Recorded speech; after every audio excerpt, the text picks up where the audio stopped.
पन्तस्तु कोटिशतवत्सरसमुद्रगम्भीरम् वायोरथापि मनसो विपुङ्गमानं सोऽप्यस्ति यत्प्रपदसिं अविचिन्त्य तत्त्वे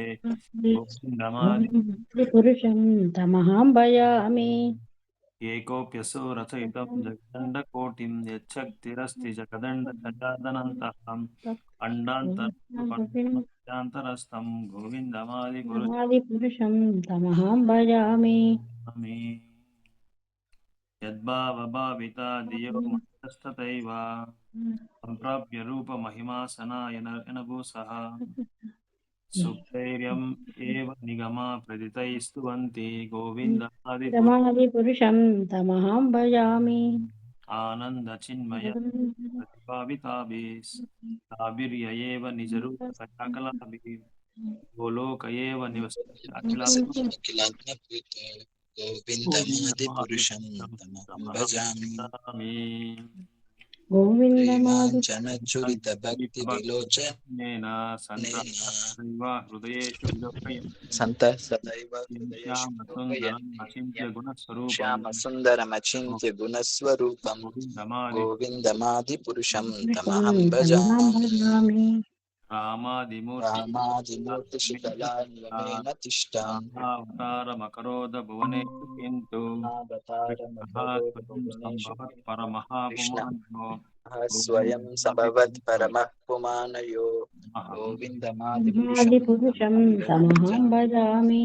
प्रभवतो जगदण्डकोटि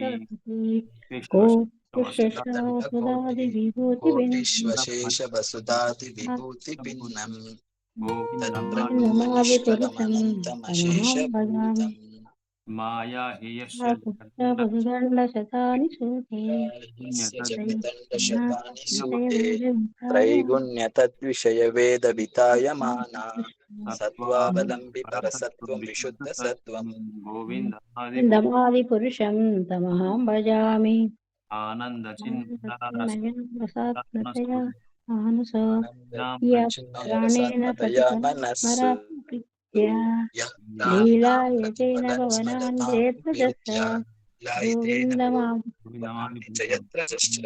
गोविन्दमादिपुरुषं तमहं भजामि।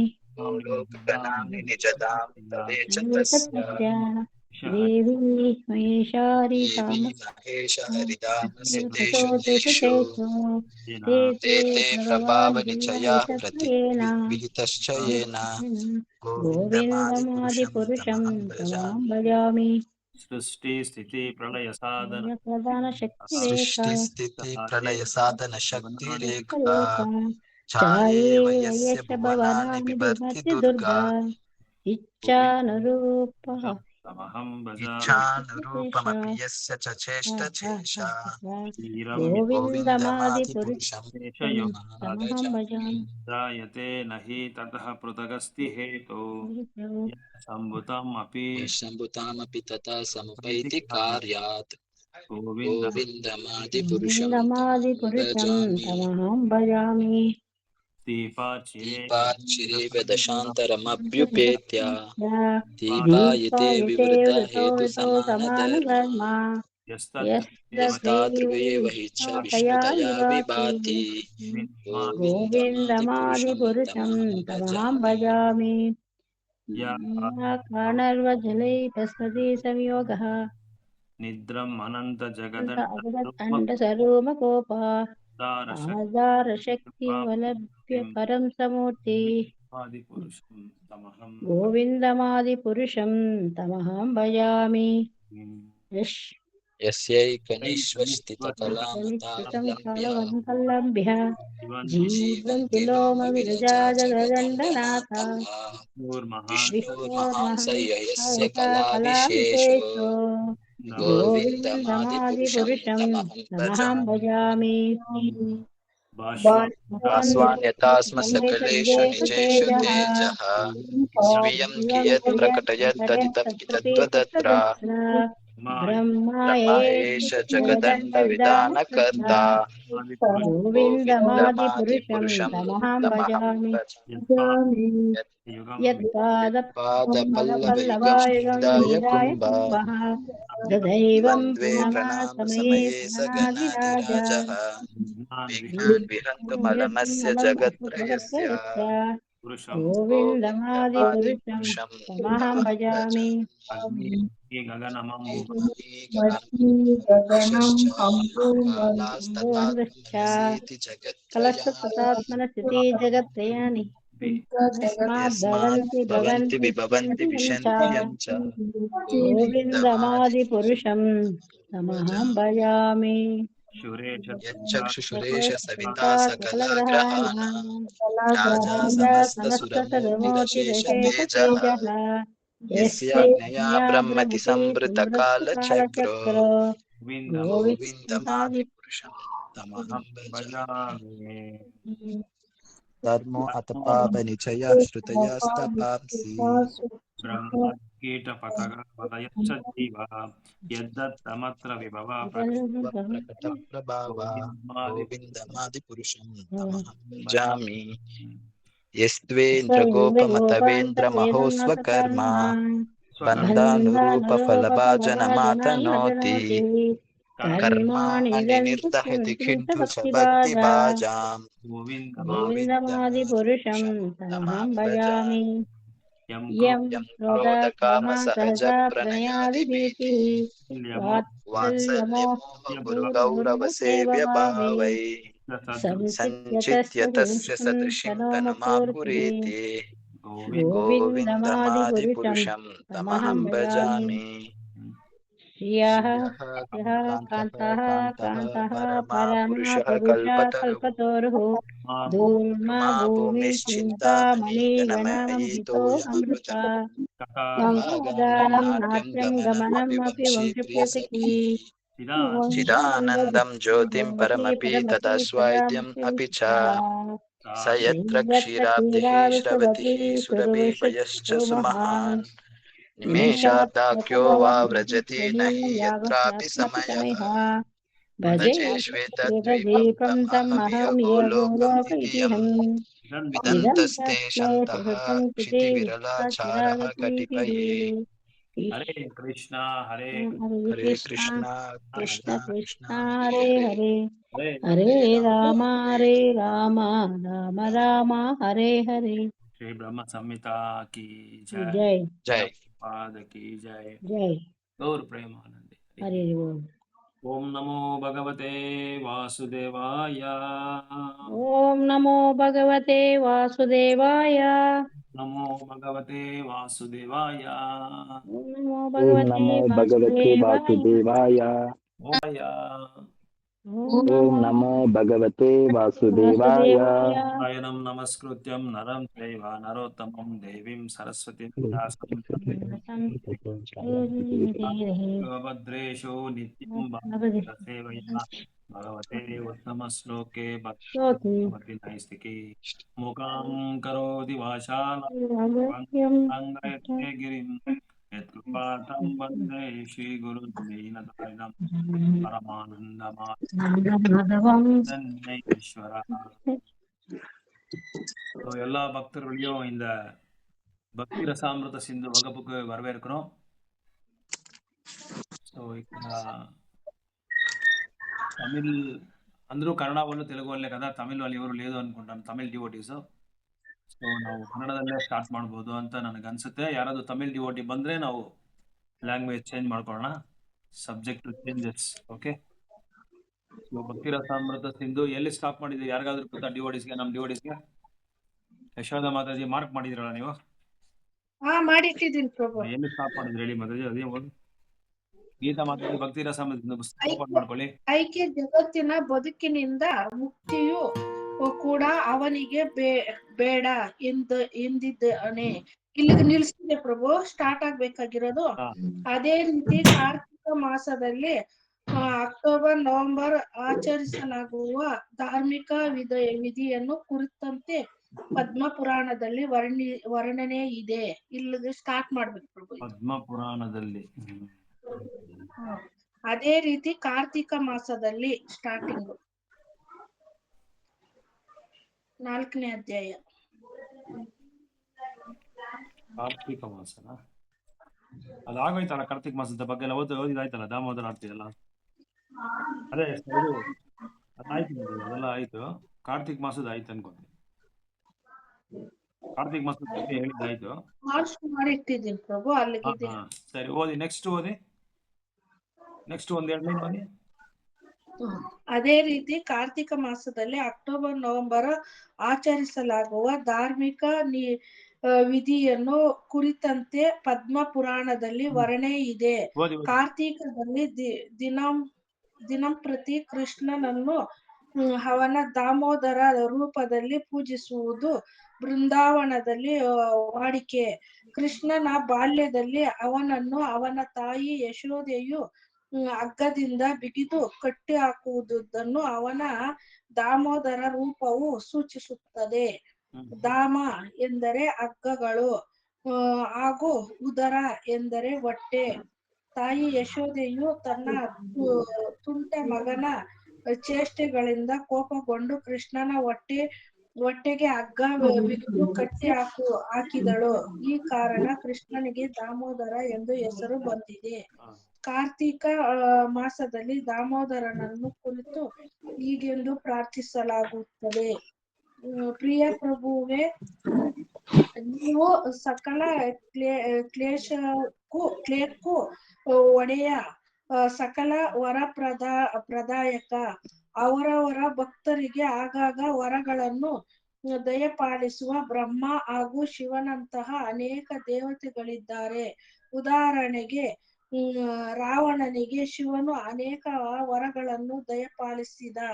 ಹಿರಣ್ಯಕಶಿಪುವಿಗೆ ಬ್ರಹ್ಮನ ಆಶೀರ್ವಾದವಿತ್ತು.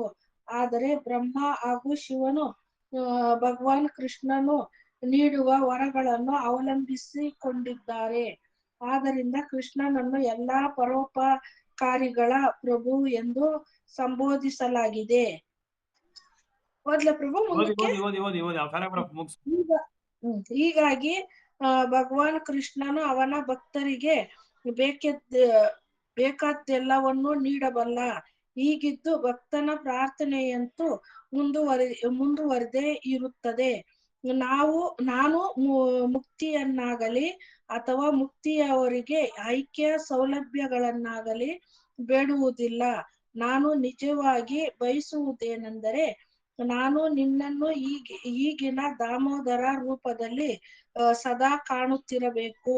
ನೀನು ಎಷ್ಟು ಸುಂದರನು, ಮನಮೋಹಕನು ಆಗಿದ್ದೀಯ ಎಂದರೆ ಈ ನಿನ್ನ ಅದ್ಭುತ ದಾಮೋದರ ರೂಪ ಒಂದರ ಹೊರತು ಬೇರೊಂದು ನನಗೆ ಬೇಡ. ಇದೇ ಪ್ರಾರ್ಥನೆಯಲ್ಲಿ ಇನ್ನೂ ಒಂದು ಪರಿಚಯವಿದ್ದು ಅದು ಹೀಗಿದೆ. ಪ್ರಭು ದಾಮೋದರನೇ, ಒಮ್ಮೆ ನೀನು ನಂದ ಮಹಾರಾಜನ ಮನೆಯಲ್ಲಿ ತುಂಟಾಟ ಆಡುತ್ತಿದ್ದಾಗ ಮೊಸರು ತುಂಬಿದ ಗಡಿಗೆಯನ್ನು ಒಡೆದು ಹಾಕಿಬಿಟ್ಟೆ. ಆ ಕಾರಣ ಮತ್ತೆ ಯಶೋದೆಯು ನಿನ್ನನ್ನು ತಪ್ಪಿತಸ್ಥನ ಎಂದು ಎಣಿಸಿ ಹಗ್ಗಗಳಿಂದ ಬಿಗಿದು ಒರಳಿಗೆ ಕಟ್ಟು ಹಾಕಿದಳು. ಈ ಹೊತ್ತಿನಲ್ಲಿ ಕುಬೇರನ ಇಬ್ಬರು ಪುತ್ರರ ನಲಕುಮಾರರ ಹಾಗೂ ಮಣಿಗ್ರೀವ ಎಂಬುವರು ನಂದ ಮಹಾರಾಜನ ಅರಮನೆಯ ಅಂಗಳದಲ್ಲಿ ಅರ್ಜುನ ವೃಕ್ಷಗಳಾಗಿ ನಿಂತಿದ್ದರು. ನೀನವರನ್ನು ಉದ್ಧರಿಸಿದೆ. ಹೀಗೆ ನಿನ್ನ ಕರುಣಾಪೂರ್ತಿ ಲೀಲೆಗಳಿಂದ ಆ ಸಹೋದರರನ್ನು ಉದ್ಧರಿಸಿದಂತೆ ನನ್ನನ್ನು ಉದ್ಧರಿಸು ಎಂಬುದೇ ನನ್ನ ಭಿನ್ನಹ. ಪ್ರಭು, ಒಂದು ಫೇರ ಮುಗೀತು. ನೆಕ್ಸ್ಟ್ ಫೇರ. ಇನ್ನೊಂದು ಗೀತಾ ಮಾತಾಜಿ ಓದ್ತೀರಾ? ಗೀತಾ ಮಾತಾಜಿ, ಹರೇ ಕೃಷ್ಣ. ಓದ್ಲಾ ಪ್ರಭು? ಗೀತಾ ಮಾತಾಜಿ ಓದ್ತೀರಾ? ಅವ್ರು ಕೇಳಿ. ಪ್ರಭು, ಇದು ಸ್ವಲ್ಪ ಅಂಗಡಿಗೆ ಹೋಗಿದೆ, ಓದ್ ಬಂದ್ಬಿಟ್ರೆ. ಯಾವ ಅಧ್ಯಾಯ ಪ್ರಭು? ಕರೆದ್ರು ಏನೋ ಅರ್ಜೆಂಟ್ ಆಗಿ ಹೋಗಿ ಬಂದ್ಬಿಟ್ಟೆ. 4ನೇ ಅಧ್ಯಾಯ. ಇವಾಗ ಬೇರೆಯವ್ರು ಓದ್ತಾರ, ನೀವು ನೋಡ್ಕೊಳ್ಳಿ. ಸರಿ ಆಯ್ತು. 4ನೇ ಅಧ್ಯಾಯ ಲಾಸ್ಟ್ 3 ಪೇಜಸ್. ಸರಿ ಪ್ರಭು, ಸರಿ. ಓದ್ತಾರೆ ಇವಾಗ. ಇವರು ಹೇಮಾ ಮಾತಾಜಿ, ನೀವು ಓದಿ. ಓದಿ ಮಾತಾಡಿ. ಮೇಲಿನ ಶ್ಲೋಕದ ಹಿನ್ನೆಲೆಯ ಕತೆ ಹೀಗುಂಟು. ದೇವತೆಗಳ ಖಜಾನೆಯ ಪಾಲಕನಾದ ಕುಬೇರನ ಸಂಪತ್ತಿನಿಂದಾಗಿ ಅವನ ಇಬ್ಬರು ಮಕ್ಕಳು ಗರ್ಭದಿಂದ ಬಿಗುತ್ತಿದ್ದರು. ಈ ಮದದಲ್ಲೇ ಒಂದು ದಿನ ಆ ಇಬ್ಬರು ಸ್ವರ್ಗೀಯ ಗ್ರಹಲೋಕವೊಂದರ ಸರೋವರದಲ್ಲಿ ನಗ್ನ ಅಪ್ಸರೆಯರೊಂದಿಗೆ ಜಲಕ್ರೀಡೆ ಆಡುತ್ತಿದ್ದರು. ಆ ಹೊತ್ತಿನಲ್ಲಿ ನಾರದ ಮಹಾಮುನಿಗಳು ಆ ಮಾರ್ಗವಾಗಿ ಬಂದವರೇ ಕುಬೇರ ಪುತ್ರರ ಲಜ್ಜೆಗೇಡಿ ವರ್ತನೆಯಿಂದ ದುಃಖಿತರಾದರು. ಅಪ್ಸರೆಯರು ತಮ್ಮ ನಗ್ನ ದೇಹಗಳನ್ನು ವಸ್ತ್ರಗಳಿಂದ ಮರೆ ಮಾಡಿಕೊಂಡರು. ಆದರೆ ಮಂದ್ಯ ವ್ಯಸನಗಳಾಗಿದ್ದ ಆ ಇಬ್ಬರು ಕುಬೇರ ಪುತ್ರರು ನಾಚಿಕೆ ಎಂಬುದನ್ನೇ ತೋರ್ಪಡಿಸಲಿಲ್ಲ. ಆ ಇಬ್ಬರ ವರ್ತನೆಯಿಂದ ಕುಪಿತರಾದ ನಾರದರು ಅವರನ್ನು ಕುರಿತು, ನೀವು ಬುದ್ಧಿಹೀನರು, ಆದುದರಿಂದ ನೀವಿಬ್ಬರು ಕುಬೇರನ ಪುತ್ರರಾಗಿರುವುದರ ಬದಲು ಮರಗಳಾಗಿರುವುದು ಮೇಲು ಎಂದು ಶಪಿಸಿದರು. ಶಾಪ ವಾಕ್ಯವನ್ನು ಕೇಳಿದ ಕುಬೇರ ಪುತ್ರರಿಗೆ ಬುದ್ಧಿ ಬಂದು ತಾವೆಸಗಿದ ಅಪರಾಧವನ್ನು ಮನ್ನಿಸುವಂತೆ ನಾರದರನ್ನು ಪ್ರಾರ್ಥಿಸಿದರು. ಆಗ ನಾರದರು, ನೀವಿಬ್ಬರು ಅರ್ಜುನ ವೃಕ್ಷಗಳಾಗಿ ನಂದ ಮಹಾರಾಜನ ಅರಮನೆಯ ಅಂಗಳದಲ್ಲಿ ನಿಂತಿರುತ್ತೀರಿ. ಮುಂದೆ ಕೃಷ್ಣನೇ ನಂದ ಮಹಾರಾಜನ ಸಾಕು ಮಗನಾಗಿ ಅವತರಿಸಿ ಬಂದು ನಿಮ್ಮನ್ನು ಉದ್ಧರಿಸುತ್ತಾನೆ ಎಂದರು. ಬೇರೆಯ ಮಾತುಗಳಲ್ಲಿ ಹೇಳುವುದಾದರೆ ನಾರದರ ಶಾಪವು ಆ ಇಬ್ಬರು ಕುಬೇರ ಪುತ್ರರಿಗೆ ವರವೇ ಆಯಿತು. ಏಕೆಂದರೆ ಕೃಷ್ಣನ ಅನುಗ್ರಹ ಅವರ ಮೇಲಾಗುವ ವಿಚಾರ ಅವರಿಗೆ ಮೊದಲೇ ತಿಳಿದು ಬಂತು. ತರುವಾಯ ಆ ಇಬ್ಬರು ಕುಬೇರ ಪುತ್ರರು ಅರ್ಜುನ ವೃಕ್ಷಗಳಾಗಿ ನಂದ ಮಹಾರಾಜನ ಅರಮನೆಯ ಅಂಗಳದಲ್ಲಿ ನಿಂತರು. ಹೀಗೆಯೇ ಎಷ್ಟು ದೀರ್ಘಕಾಲ ನಿಂತಿದ್ದರೆಂದರೆ, ನಾರದರ ಮಾತನ್ನು ಆಗ ಮಾಡಲೆಂದು ದಾಮೋದರನ ತಾಯಿಯು ತನ್ನನ್ನು ಕಟ್ಟಿದ್ದ ಒರಳನ್ನು ಎಳೆದುಕೊಂಡು ಕುಬೇರ ಪುತ್ರರು ಮರಗಳಾಗಿ ನಿಂತಿದ್ದೆಡೆಗೆ ಬಂದು ಮರಗಳನ್ನು ಉರುಳಿಸಿದನು. ಇಷ್ಟು ಹೊತ್ತಿಗೆ ಶ್ರೇಷ್ಠ ಪ್ರಭು ಭಕ್ತರಾಗಿದ್ದ ನಲಕೂರವ ಹಾಗೂ ಮಣಿಗ್ರೀವರು ಮರಗಳಿಂದ ಹೊರಬಂದರು. ಹಯಶೀರ್ಷ ಪಂಚರಾತ್ರದಲ್ಲಿ ಒಂದು ಪಾಠ ಕಂಡವಿತ್ತು. ಇದು ಹೀಗಿದೆ: ಹೇ ಪ್ರಭುವೇ, ಹೇ ದೇವ ಪುರುಷನೇ, ನನ್ನ ಧಾರ್ಮಿಕ ಬದುಕಿನ ಫಲ ನನಗೆ ಯಾವ ವರವೂ ಬೇಕಿಲ್ಲ, ಧನ ಸಮೃದ್ಧಿಯೂ ಬೇಡ, ಭೋಗಾಪೇಕ್ಷೆ ನನಗಿಲ್ಲ, ಮುಕ್ತಿಯನ್ನು ನಾನುಲ್ಲೇ ನಿನ್ನ ಪಾದ ಕಮಲಗಳ ನಿತ್ಯ ದಾಸನಾಗಿರಬೇಕೆಂಬುದಷ್ಟೇ ನನ್ನ ಪ್ರಾರ್ಥನೆ. ನನ್ನ ಈ ಕೋರಿಕೆಯನ್ನು ಮನ್ನಿಸಿ ವರ ನೀಡು. ಹರೇ ಕೃಷ್ಣ ಪ್ರಭು. ಓದಿ ಮಾಡಿ, ಹಂಗೆ ಕಂಟಿನ್ಯೂ ಮಾಡಿ. ರಾಗಿಣಿ ಮಾತಾಡಿ ಪುಸ್ತಕ ಇದೆಯಾ?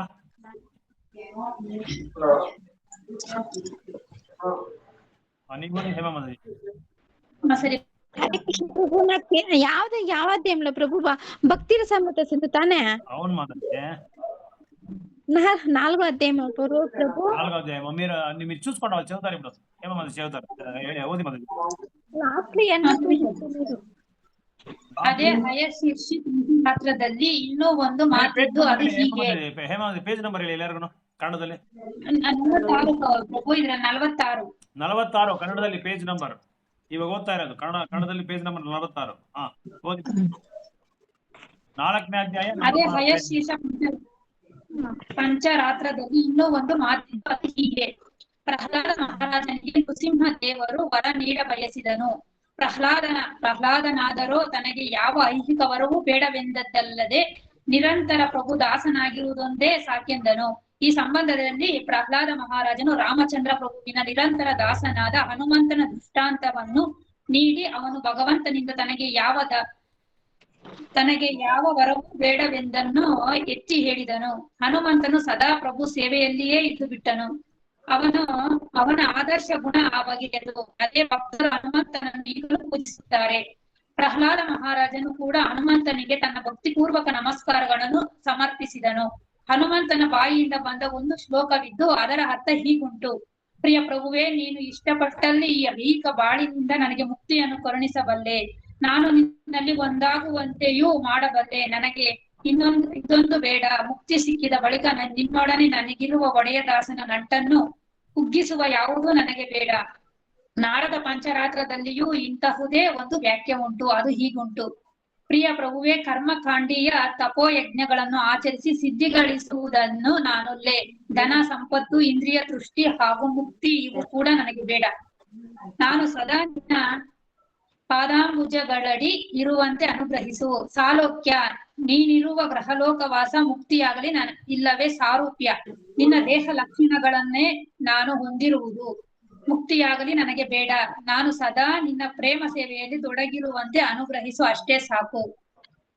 ಅದೇ ರೀತಿ ಶ್ರೀಮದ್ ಭಾಗವತದ 6ನೇ ಸ್ಕಂದ 14ನೇ ಅಧ್ಯಾಯ 5ನೇ ಶ್ಲೋಕದಲ್ಲಿ ಮಹಾರಾಜ ಪರೀಕ್ಷಿತನು ಶುಕದೇವ ಗೋಸ್ವಾಮಿ ಅವರನ್ನು ಹೀಗೆ ಪ್ರಶ್ನಿಸಿದನು. ಹೇ ಬ್ರಾಹ್ಮಣರೇ, ವೃತ್ರಾಸುರ ರಾಕ್ಷಸನು ರಜೋಗುಣ ತಮೋಗುಣಗಳ ಆವೇಶವುಳ್ಳವನಾಗಿ ಪಾಪಿಯಾಗಿದ್ದನು. ಹೀಗಿರುವಾಗ ವೃತ್ರಾಸುರನ ದೇವೋತ್ತಮ ಪರಮಪುರುಷನಾದ ನಾರಾಯಣನ ಬಗ್ಗೆ ಅಂತಹ ಸಿದ್ಧಿಯ ಹಂತವನ್ನು ಹೇಗೆ ತಾನೇ ಸಂಪಾದಿಸಿಕೊಂಡನು? ಕಠಿಣ ನೇಮ ನಿಷ್ಠೆಯ ಬದುಕಿನ ಅರ್ಪಿಸಿಕೊಂಡ ಮತ್ತು ಸಂಪೂರ್ಣ ಜ್ಞಾನ ಹೊಂದಿ ಮುಕ್ತಿ ಪಡೆದ ಶ್ರೇಷ್ಠ ವ್ಯಕ್ತಿಗಳು ಭಗವಂತನ ಭಕ್ತರಾಗಲು ಶ್ರಮಿಸಬೇಕೆಂದು ಕೇಳಿರುವೆ. ಅಂತಹ ವ್ಯಕ್ತಿಗಳು ತೀರಾ ಅಪರೂಪ ಮತ್ತು ಕಾಣಲು ವಿರಳ ಎಂದೇ ಹೇಳಬಹುದು. ಆದ್ದರಿಂದ ವೃತ್ರಾಸುರನು ಅಂತಹ ಭಕ್ತನಾದುದು ನನಗೆ ಅಚ್ಚರಿ ಉಂಟು ಮಾಡಿದೆ.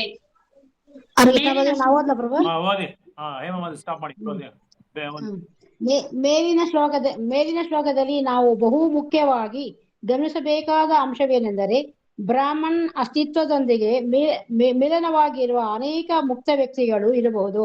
ಆದರೆ ದೇವೋತ್ತಮ ಪರಮಪುರುಷ ನಾರಾಯಣನ ಭಕ್ತರು ತುಂಬಾ ವಿರಳ. ಮುಕ್ತರಾದ 10 ಲಕ್ಷ ವ್ಯಕ್ತಿಗಳಲ್ಲಿ ಭಕ್ತರಾಗುವ ಅದೃಷ್ಟ ಒಬ್ಬರಿಗೆ ಮಾತ್ರ.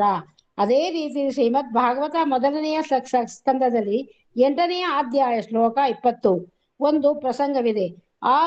ಅದು ಹೇಗೆ ಕೃಷ್ಣನು ಕುಂತಿದೇವಿಯನ್ನು ಆಗಲಿ ಹೊರಟು ನಿಂತ ಸಮಯದಲ್ಲಿ ಆಕೆ ಅವನಲ್ಲಿ ಹೀಗೆಂದು ಭಾವಿಸಿಕೊಳ್ಳುತ್ತಾಳೆ. ಪ್ರಿಯ ಕೃಷ್ಣ, ಮಹನೀಯರಾದ ಘನ ವಿದ್ವಾಂಸರ ಹಾಗೂ ಪರಮಾಂಸರ ಸಂಪೂರ್ಣ ಮುಕ್ತಾತ್ಮರು ಪಾಲಿಗೆ ನೀನು ಅನ್ಯೂಹನನು ಹೀಗಿರುವರಲ್ಲಿ ಎಂದರೆ ಐಕ್ಯ ಬದುಕಿನ ಎಲ್ಲಾ ಪರಿಣಾಮಗಳಿಗೂ ಅತೀತರಾದ ಮಹಾಮುನಿಗಳೇ, ನಿನ್ನನ್ನು ಅರಿಯಲು ಅಸಮರ್ಥರಾಗಿರುವ ಕಡಿಮೆ ಬುದ್ಧಿವಂತಿಕೆಯು ನಮ್ಮಂತ ಶ್ರೀವರ್ಗವು ನಿನ್ನ ಮಹಿಮಾತಿಶಯಗಳನ್ನು ಅರಿಯುವುದು ಸಾಧ್ಯವೆಂತು. ನಿನ್ನನ್ನು ಅರ್ಥ ಮಾಡಿಕೊಳ್ಳುವುದು ನಮಗೆ ಸಾಧ್ಯವೇ? ವಿಶೇಷವಾಗಿ ನೆನಪಿಟ್ಟುಕೊಳ್ಳಬೇಕಾದ ಸಂಗತಿಯೊಂದು ಈ ಶ್ಲೋಕದಲ್ಲಿದೆ. ಆದರೆ ದೇವೋತ್ತಮ ಪುರುಷನು ಶ್ರೇಷ್ಠ ಮುಕ್ತಾತ್ಮರೂ ಕೂಡ ಅರ್ಥ ಮಾಡಿಕೊಳ್ಳಲಾರರು. ನಮ್ಮ ಭಕ್ತರಾದ ಕುಂತಿದೇವಿ ಅಂತವರು ಮಾತ್ರ ಅವನನ್ನು ಅರ್ಥ ಮಾಡಿಕೊಳ್ಳಬಲ್ಲರು.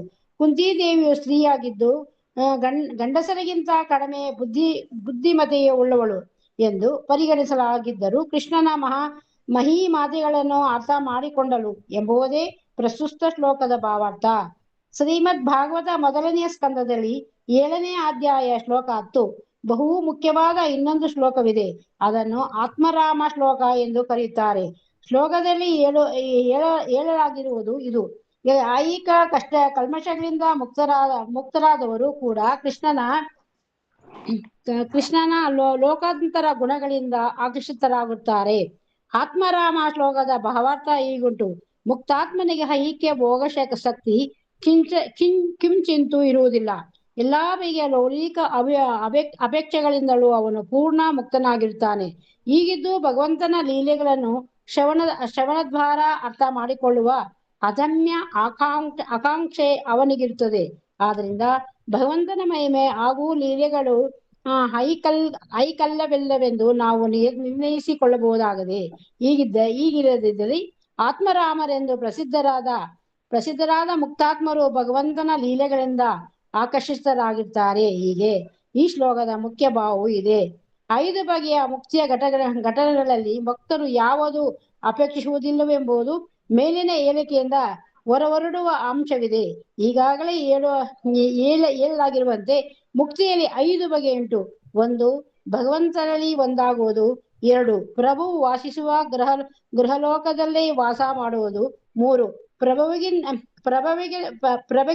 ಪ್ರಭುಗಿರುವಂತ ದೇಹ ಲಕ್ಷಣಗಳನ್ನು ಪಡೆದಿರುವುದು. 4.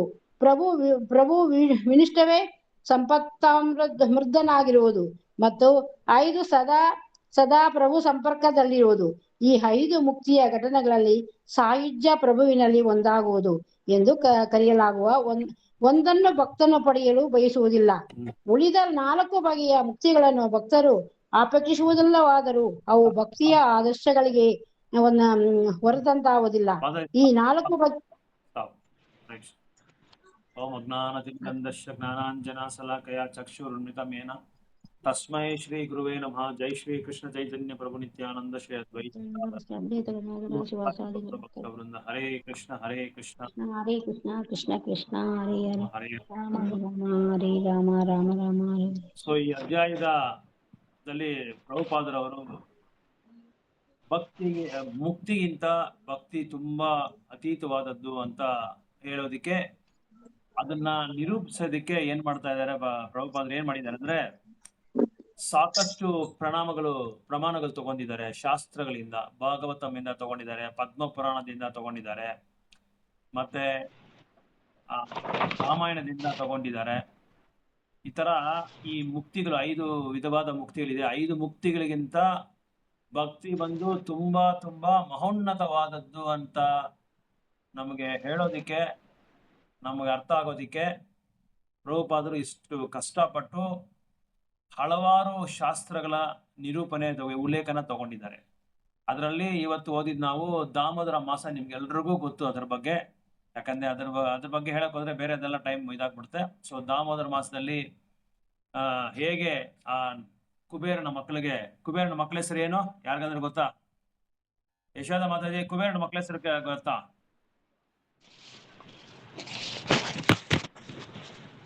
ಗೀತಾ ಮಾತಾಜಿ? హరిగ్రీవ నలగ్రీవ ప్రభు. వీళ్ళు నేను అడిగిన చెప్పాలా, ఆమెట్ మీరు చెప్పండి. ಸೊ ಕುಬೇರನ ಮಕ್ಕಳ ಹೆಸರು ಇವಾಗ ನಾವು ಓದ್ರಲ್ಲ, ಯಶೋಧ ಮಾತಾಜಿ ಓದ್ರಲ್ಲ. ಹರೇ ಕೃಷ್ಣ ಪ್ರಭು. ಹರೇ ಕೃಷ್ಣ.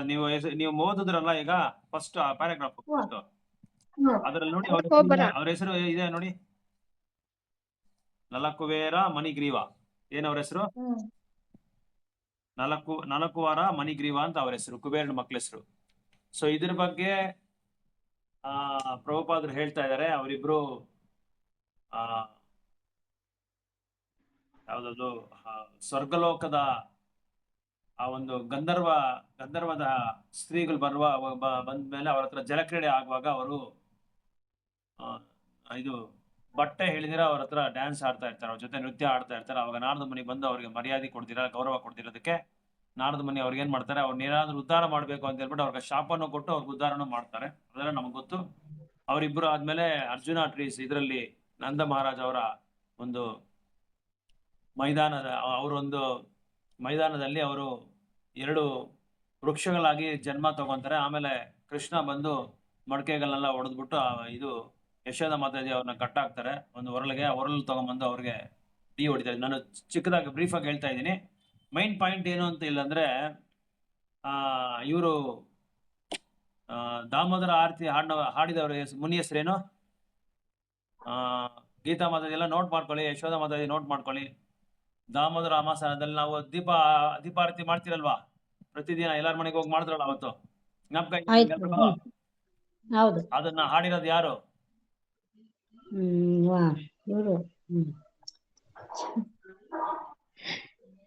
ಹಾಡಿರೋದು ಯಾರು? ಅನೀಶ್ ಬಾಲಾಜಿ, ವೆಲ್ಕಮ್ ಪ್ರಭು. வணக்கம் சார். வணக்கம். ஹரே கிருஷ்ணா, வாங்க. சாரி சார், லேட் ஆயிடுச்சு. பரவாயில்ல, நீங்க எப்ப ஜாயின் ஆகலாம், பரவாயில்ல. Okay sir, thank you. So Damodara Aarti பாடினது யாரு? சத்யவிருத்தி மணி.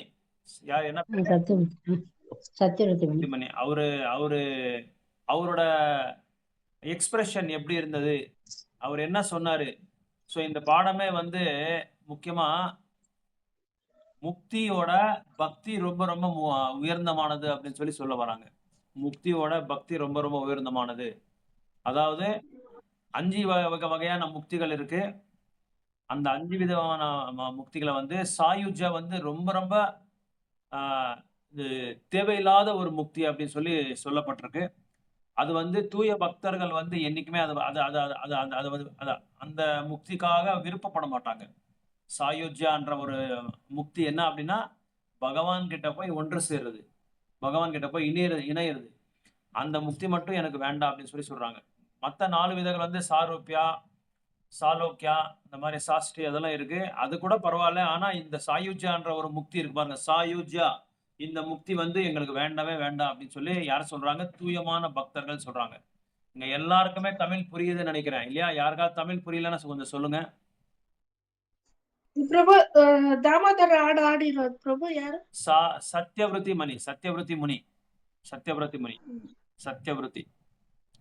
ಮುನಿ. ನೀವು ಚಿಕ್ಕ ಸ್ಮಾಲ್ ಬುಕ್ ಇದೆಯಲ್ಲ ಮಾತಾಜಿ, ಅದ್ರಲ್ಲೇ ಬರೀತಾ ಇದ್ದೀನಿ ಪ್ರಭು. ಅಲ್ಲಲ್ಲ ಸತ್ಯ ನಮ್ದು ನಾವು ಸ್ಮಾಲ್ ಬುಕ್ ಒಂದು ಇಟ್ಕೊಂಡಿರಲ್ಲ ನೀವು ಕೃಷ್ಣಕಾಂತಿ ಬಿಗಿನರ್ ಅದರಲ್ಲಿ ದಾಮೋದರ ಆರತಿ ತಗೊಂಡ್ರೆ ಅದ್ರ ಮೇಲೆನೆ ಯಾರ್ಯಾರು ಬರ್ತಿರೋದಂತ ಹೆಸರು ಇರುತ್ತೆ. ஓகேனா அதுலமே எப்படி இருக்கு எல்லா டீடைல்ஸ் இருக்கு. சோ இந்த மாதிரி பல வகையான முக்திகளை வந்து எங்களுக்கு வேண்டாம் அப்படின்னு சொல்லி தூய பக்தர்கள் சொல்றாங்க. இந்த பாடமே வந்து இந்த 4வது அத்தியாயம் இது வந்து இந்த புஸ்தகத்துல இருந்து புதுசா இப்ப வந்திருக்கவங்களுக்கு எல்லாம் ஒரு ஜஸ்ட் இன்ஃபர்மேஷன்.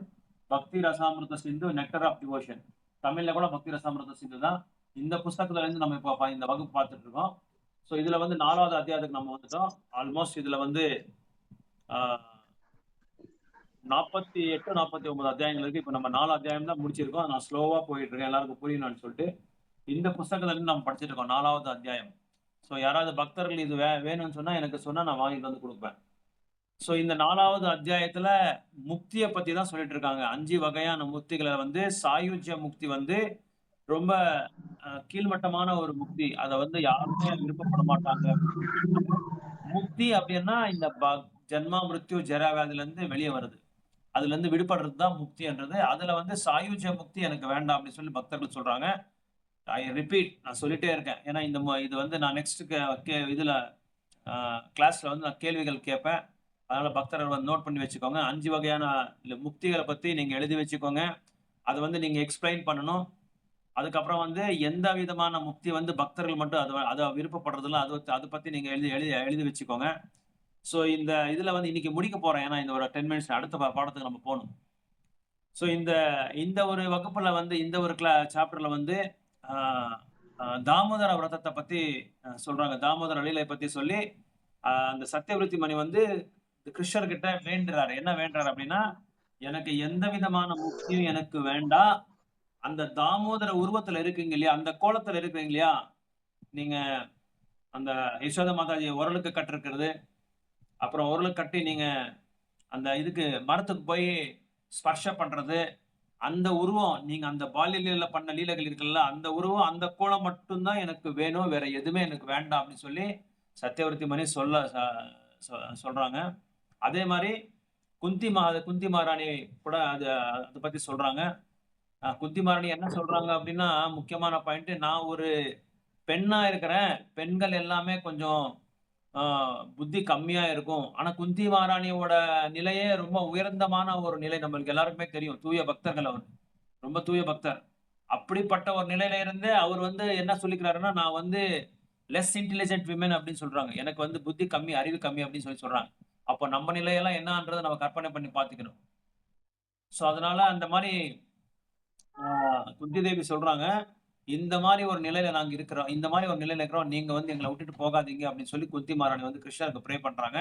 எங்களுக்கு எந்த விதமான இது வேண்டாம். குந்தி மகாராணி சொல்றது பாகவதம்ல சொல்றாங்க, if such a great sages, எத்தனோ முனிவர்கள் வந்து பல யுகங்களா உங்களை வந்து தியானம் பண்ணி முயற்சி பண்ணிட்டு இருக்காங்க.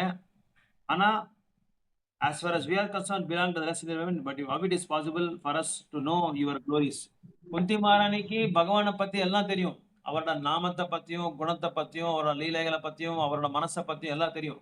இருந்தாலும் எனக்கு என்ன தெரியாதுன்னு சொல்லி ஒரு ரொம்ப பணிவா அவங்க வந்து சொல்றாங்க. குந்தி தேவி எனக்கு எதுவுமே தெரியாதுன்னு சொல்லி பணிவா சொல்றாங்க. நம்மளுக்கு ஏதாவது கொஞ்சம் தெரிஞ்சுட்டா நம்ம வந்து நம்ம வந்து பஃப்டப் ஆயிடுறோம். உயர்ந்தமான ஒரு நிலையில இருக்கேன், நான் அப்படி இருக்கேன், நான் இப்படி இருக்கேன், எனக்கு அது தெரியும் சொல்லி ரொம்ப சொல்லிக்குவோம் நம்ம. ஆனா குந்தி மகாராணியோட நிலை பாருங்க, அவங்க கூடயே இருந்த ஒரு கிருஷ்ணர். அப்படி இருந்தா கூட எங்களுக்கு உங்களை பத்தி தெரிஞ்சுக்கிறதுக்கு எனக்கு ரொம்ப இதா இருக்கு, நான் இன்னும் நிறைய தெரிஞ்சுக்க வேண்டியது இருக்கு அப்படின்னு சொல்லி சொல்றாங்க. ஸோ இப்படிப்பட்ட அந்த குந்தி தேவி என்ன சொல்றாங்க அப்படின்னா, although she was a woman was considered a less intelligent man, she still realized the glories of Krishna. So அதனால கிருஷ்ணரோட உங்களோட புகழை மட்டும் தான் நான் கேட்கணும் காதால அப்படின்னு சொல்லி சொல்றாங்க. அதை பத்தி நம்ம பார்த்தோம்.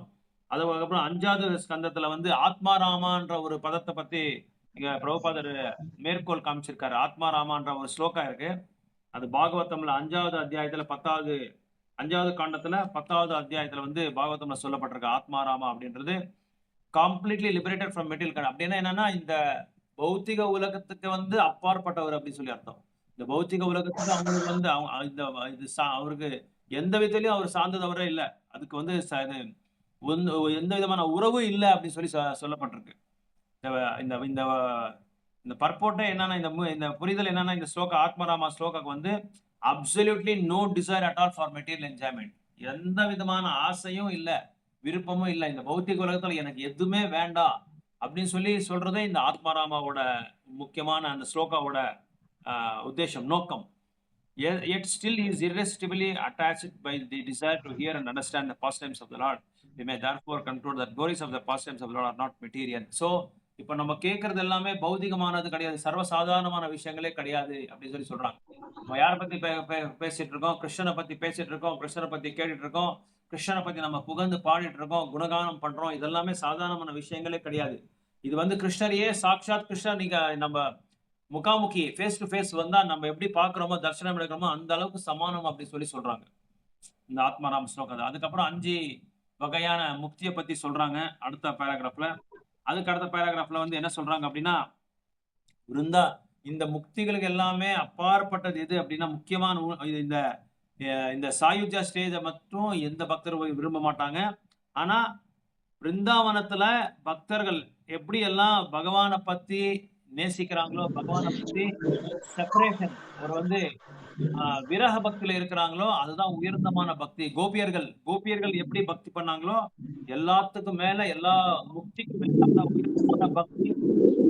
எல்லா பக்தியிலையும் முக்திக்கு அப்பாற்பட்டது பக்தி. ஆனா அந்த பக்திக்கு அப்பாற்பட்ட தூயமான பக்தி வந்து இந்த விருந்தாவனத்துல இருக்கிற கோபியர்கள் பண்ற பக்தி தான் உயர்ந்தமான பக்தி அப்படின்னு சொல்லி சொல்றாங்க. அதுக்கப்புறம் ராமாயணத்துல ஒரு மேற்கோள் காமிக்கிறாங்க, ஹனுமான் எப்படி அந்த முக்தி எனக்கு வேண்டாம், எனக்கு உங்களை பத்தி உங்களுக்கு சேவை செய்யறதா எனக்கு உயர்ந்தமான ஒரு நிலை அப்படின்னு சொல்லி அவரை பத்தியும் சொல்லியிருக்காங்க பிரபுபாதர் வந்து. அப்புறம் ஹனுமான் வந்து lord knew that there is no difference between lords and but சில பக்தர்கள் என்ன அப்படின்னா, தூயமான பக்தர்கள் எக்ஸாம்பிள் ஹனுமான் எப்படின்னா, அவர் யாரையும் வந்து கடைபிடிக்க மாட்டாங்க, யாரையும் ஆராதனை பூஜை பண்ண மாட்டாங்க. அவருக்கு நாராயணனும் தெரியும், எல்லாருமே தெரியும். ஆனா இருந்தாலும் அவர் ராமச்சந்திர மூர்த்தி என்ற கோலத்தை மட்டும்தான் அவர் வந்து ராமநாமத்தை மட்டும்தான் சொல்லுவாங்க. அந்த ஒரு அந்த ஒரு கோலத்தை தான் அவருக்கு பிடிக்கும். எப்படி சத்தியவர்த்தி மணிக்கு வந்து தாமோதர உருவம் எப்படி பிடிக்குதோ அதே மாதிரி ஹனுமானுக்கு வந்து அந்த கோலத்தை தான் பிடிக்கும். அவர் வேற எந்த கோலம் இந்த அத்தியாயத்துல உங்களுக்கு யாருக்காவது இந்த 4வது அத்தியாயத்துல ஏதாவது டவுட்ஸ் இருந்தா கேளுங்க. அப்படி டவுட்ஸ் இல்லைன்னு சொன்னா நான் 5வது அத்தியாயத்துக்கு போறேன். எல்லாருமே நீங்க சொல்லணும், டவுட்ஸ் இருக்கா இல்லையா, எனக்கு புரிஞ்சிருக்கான்றதை நீங்க சொல்லணும். உங்களுக்கு புரியலன்னா நான் இன்னொரு வாட்டி நான் வந்து பிரீஃபா சொல்றதுக்கு வந்து முயற்சி பண்றேன். யாருக்காவது டவுட்ஸ் இருக்குங்களா இந்த 4வது அத்தியாயத்துல? டிவோஷன்ஸ் இல்ல பிரபு. ஓகே ரைட், கோகுல் பிரபு. ஓகே, வேற ಗೀತಾ ಮಾತಾಜಿ ಆಯ್ತು ಬಾಬು, ಅರ್ಥ ಆಯ್ತು ಬಾಬು, ಅರ್ಥ ಆಯ್ತು. ಓಕೆ, ಮುಕ್ತಿ ಬೇಡ ನನಗೆ, ಭಕ್ತಿನೇ ಬೇಕು ಅಂತ, ಶುದ್ಧ ಭಕ್ತಿ. ಓಕೆ, ಯಶೋಧ ಮಾತಾಜಿ ನಿಮ್ಗೆ ಏನಾದ್ರು ಡೌಟ್ ಇದೆಯಾ ಇದರಲ್ಲಿ? ಇಲ್ಲ ಪ್ರಭು. ಯಾಕಂದ್ರೆ ಇದು ಬಂದು ಒಂದು 4-5 ಇದೇ 1.5 ತಿಂಗಳಿಂದ ನಾವು ನೋಡ್ತಾ ಇದೀವಿ 4ನೇ ಅಧ್ಯಾಯ. ನೆಕ್ಸ್ಟ್ ಹೇಮಾ ಮಾತಾಜಿ, ಮಂಜುಳಾ ಮಾತಾಜಿ. ಇಲ್ಲ ಪ್ರಭು. ಓಕೆ, ಮಂಜುಳಾ ಮಾತಾಜಿ. ಇಲ್ಲ ಪ್ರಭು, ಓಕೆ, ಅರ್ಥ ಆಯ್ತು. ನೆಕ್ಸ್ಟ್ ಅಧ್ಯಾಯಕ್ಕೆ ಹೋಗೋಣ. 5ನೇ ಅಧ್ಯಾಯ ತುಂಬಾ ಇಂಪಾರ್ಟೆಂಟ್ ಅಧ್ಯಾಯ ಇದು. The purity of devotional service. ಕನ್ನಡದಲ್ಲಿ ಓದಿ ಹೇಮಾ, ಯಶೋಧ ಮಾತಾಜಿ. 5ನೇ ಅಧ್ಯಾಯ, the purity of devotional service. ಭಕ್ತಿ ಸೇವೆಯ ಪವಿತ್ರತೆ. ಪವಿತ್ರತೆ. ಓಕೆ, ಓದಿ ಮಾತಾಜಿ. ಅದು ಭಕ್ತಿ ಸೇವೆಯ ಪವಿತ್ರತೆ. ಪವಿತ್ರತೆ ಓದಿ. 5ನೇ ಅಧ್ಯಾಯ ತಗೊಳ್ಳಿ, ಎಲ್ಲರೂ ಓಪನ್ ಮಾಡಿ. 5ನೇ ಅಧ್ಯಾಯ. రాగిని మాతాజీ పుస్తకం ఉందా చేతిలో? ఉంది ప్రభు. 5వ అధ్యాయం చదవండి. సరే ప్రభు.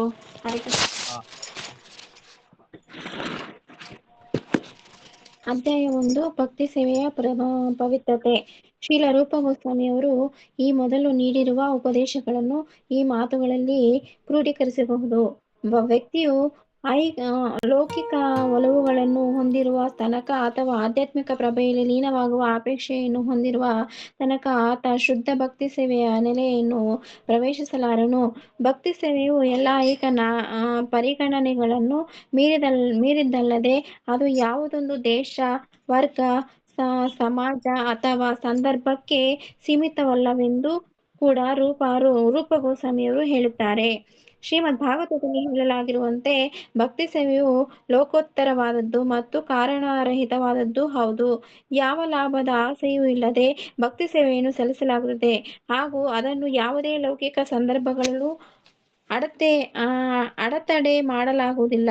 ಅದು ಯಾವ ತಾರತಮ್ಯವೂ ಇಲ್ಲದೆ ಎಲ್ಲರಿಗೂ ತೆರೆದದ್ದಾಗಿದೆ ಮತ್ತು ಅದು ಜೀವಿಗಳ ಸಹಜ ವೃತ್ತಿಯೂ ಆಗಿದೆ. ಮಧ್ಯಯುಗದಲ್ಲಿ ಎಂದರೆ ಶ್ರೀ ಚೈತನ್ಯರ ಶ್ರೇಷ್ಠ ಅನುಯಾಯಿ ಶ್ರೀ ನಿತ್ಯಾನಂದರ ಅಂತರ್ಧಾನದ ತರುವಾಯ ಒಂದು ವರ್ಗಕ್ಕೆ ಸೇರಿದ ಪುರೋಹಿತರು ತಾವು ಶ್ರೀ ನಿತ್ಯಾನಂದರ ಸಂತತಿಗೆ ಸೇರಿದವರೆಂದು ಹೇಳಿಕೊಂಡು ತಮ್ಮದು ಗೋಸ್ವಾಮಿಗಳ ವಂಶವೆಂದು ಪ್ರಚಾರ ಮಾಡಿಕೊಳ್ಳಲು ಪ್ರಾರಂಭಿಸಿದರು. ಭಕ್ತಿ ಸೇವೆಯನ್ನು ಅಭ್ಯಸಿಸುವುದು ಮತ್ತು ಪಸರಿಸುವುದು ಕೇವಲ ತಮ್ಮ ಹಕ್ಕು ಎಂದು ಈ ನಿತ್ಯಾನಂದ ವಂಶದವರು ಸಾರಿದರು. ಹೀಗೆ ಈ ಜನ ತಮ್ಮ ಕೃತಕ ಬಲದ ಮೂಲಕ ಸ್ವಲ್ಪ ಕಾಲ ಅಧಿಕಾರ ನಡೆಸಿದರು. ಗೌಡಿಯ ವೈಷ್ಣವ ಸಂಪ್ರದಾಯದ ಬಹು ಪ್ರಭಾವಶಾಲಿ ಆಚಾರ್ಯರಾದ ಶ್ರೀಲ ಭಕ್ತಿ ಸಿದ್ಧಾಂತ ಸರಸ್ವತಿ ಠಾಕೂರರು ಒಂದು ಮೇಲೆ ಹೇಳಿದ ನಿತ್ಯಾನಂದ ಸಂಪ್ರದಾಯದ ಈ ಅಭಿಪ್ರಾಯವನ್ನು ಸಂಪೂರ್ಣವಾಗಿ ತೊಡೆದುಹಾಕುವ ತನಕ ಅವರ ಅಟ್ಟಹಾಸ ಮುಂದುವರಿಯಿತು. ಸ್ವಲ್ಪ ಕಾಲ ಈ ವಿಚಾರವಾಗಿ ಎರಡು ಪಂಥಗಳ ನಡುವೆ ಸಮರವೇ ನಡೆಯಿತೆನ್ನಬಹುದು. ಭಕ್ತಿ ಸಿದ್ಧಾಂತ ಸರಸ್ವತಿ ಠಾಕೂರರು ನಿಲುವಿಗೆ ಜಯ ದೊರೆತು ಈಗ ಎಲ್ಲವೂ ಸುಗಮವಾಗಿದೆ. ಅಲ್ಲದೆ ಭಕ್ತಿ ಸೇವೆ ಯಾವ ಒಂದು ವಿಶಿಷ್ಟ ವರ್ಗ ಅಥವಾ ಪಂಥದವರಿಗೆ ಸೇರಿದ್ದಲ್ಲವೆಂದು ನಿಶ್ಚಲವಾಗಿ ಸ್ಥಾಪಿತವಾಗಿದೆ. ಇಷ್ಟೇ ಅಲ್ಲದೆ ಭಕ್ತಿ ಸೇವೆಯನ್ನು ಕೈಗೊಂಡ ಯಾರನ್ನೇ ಆಗಲಿ ಉತ್ತಮ ವರ್ಗದ ಬ್ರಾಹ್ಮಣರಾಗಿದ್ದಾನೆ ಎಂದು ಗಣಿಸಲಾಗುತ್ತದೆ. ಒಟ್ಟಿನಲ್ಲಿ ಶ್ರೀಲ ಭಕ್ತಿ ಸಿದ್ಧಾಂತ ಸರಸ್ವತಿ ಠಾಕೂರರು ಭಕ್ತಿ ಸೇವೆಯ ಚಳವಳಿಗಾಗಿ ಶ್ರಮಿಸಿದ್ದು ಸಾರ್ಥಕವಾಯಿತು. ಶ್ರೀಲ ಭಕ್ತಿ ಸಿದ್ಧಾಂತರ ಹಿರಿಮೆಯಿಂದಾಗಿ ಈ ಹೊತ್ತು ಜಗತ್ತಿನ ಅಷ್ಟೇಕೆ ಇಡೀ ಬ್ರಹ್ಮಾಂಡದ ಯಾರೇ ಆಗಲಿ ಗೌಡೀಯ ವೈಷ್ಣವರಾಗಬಹುದಾಗಿದೆ. ಶುದ್ಧ ವೈಷ್ಣವನಾದ ಯಾರೇ ಆದರೂ ಲೋಕೋತ್ತರ ಸ್ಥಾನವನ್ನು ಪಡೆದಿರುತ್ತಾನೆ. ಆದ್ದರಿಂದ ಸತ್ವಗುಣದಲ್ಲಿ ಸ್ಥಾಪಿತನಾಗಿರುವ ಅತಿ ದೊಡ್ಡ ಗುಣವನ್ನು ಆತ ಈಗಾಗಲೇ ಸಾಧಿಸಿಕೊಂಡಿದ್ದಾನೆ. ನಮ್ಮ ಕೃಷ್ಣಪ್ರಜ್ಞಾ ಚಳವಳಿಯು ನಮ್ಮ ಗುರುಗಳಾದ ಶ್ರೀಲ ಭಕ್ತಿ ಸಿದ್ಧಾಂತ ಸರಸ್ವತಿ ಗೋಸ್ವಾಮಿ ಪ್ರಭುಪಾದರು ಮೇಲೆ ಹೇಳಿದ ನಿಲುವನ್ನು ಆದರ್ಶವಾಗಿಟ್ಟುಕೊಂಡಿದೆ. ಅವರ ಪ್ರಾಮಾಣ್ಯದ ಮೇಲೆ ನಾವು ಪಾಶ್ಚಾತ್ಯ ದೇಶಗಳ ಎಲ್ಲಾ ವರ್ಗಗಳಿಂದ ಸದಸ್ಯರನ್ನು ಮಾಡುತ್ತಿದ್ದೇವೆ. ಬ್ರಾಹ್ಮಣ ಕುಲದಲ್ಲಿ ಹುಟ್ಟಿದ ಹೊರತು ವ್ಯಕ್ತಿಗೆ ಯಜ್ಞೋಪವೀತ ಧಾರಣೆಯ ಹಕ್ಕಿಲ್ಲ ಹಾಗೂ ಅವನು ಉತ್ತಮ ವರ್ಗದ ವೈಷ್ಣವನಾಗಲು ಬರುವುದಿಲ್ಲ ಎಂದು ಬ್ರಾಹ್ಮಣರೆಂಬ ಹೆಸರಿನಿಂದ ಕರೆಸಿಕೊಳ್ಳುವ ಜನ ಹೇಳ್ತಾರೆ. ಇಂತಹ ಸಿದ್ಧಾಂತವನ್ನು ನಾವು ಮಾನ್ಯ ಮಾಡುವುದಿಲ್ಲ. ಏಕೆಂದರೆ ಇದನ್ನು ರೂಪ ಗೋಸ್ವಾಮಿಯವರು ವಿಚಾರಗಳಾಗಲಿ ಧರ್ಮ ಗ್ರಂಥಗಳಾಗಲಿ ಸಮರ್ಥಿಸುವುದಿಲ್ಲ. ಪ್ರತಿಯೊಬ್ಬ ವ್ಯಕ್ತಿಯು Krishna Prabhu. Thank you. Thank you Prabhu. Krishna ஓதிரவர்கள ತುಂಬಾ ಥ್ಯಾಂಕ್ಸ್, ಚೆನ್ನಾಗಿ ಓದಿದ್ದೀರಾ. ஸோ இந்த டாபிக் என்ன அப்படின்னா the purity of devotional service. பக்தி சேவையோட பவித்திரத்தை என்ன, அதோட தூமையை வந்து எப்படியெல்லாம் ஒரு மனிதனை வந்து தாழ்ந்த குடும்பத்துல இருக்கிறவன், தாழ்ந்த ஜாத்தில இருக்கிறவன், அப்புறம் வந்து சூத்ராஸோட ரொம்ப கீழ்மட்டமான இருக்கிற ஒரு ஜாதி, அப்படிப்பட்ட ஒரு நபர்கள் கூட ஒருவேளை அவன் வந்து இந்த கிருஷ்ண உணர்வை வந்து ஏத்திக்கிட்டா, இந்த கிருஷ்ண பக்தியை வந்து ஏத்திக்கிட்டா, அவங்க கூட தூயமான பக்தர்கள் ஆகலாம், பிராமணாஸ் ஆகலாம், வைஷ்ணவர் ஆகலாம். இங்க வந்து ஒரு சின்ன டிஃபரன்ஸ் என்ன அப்படின்னா, பிராமணர்களோட உயர்ந்தமானவர் வந்து வைஷ்ணவர்கள்.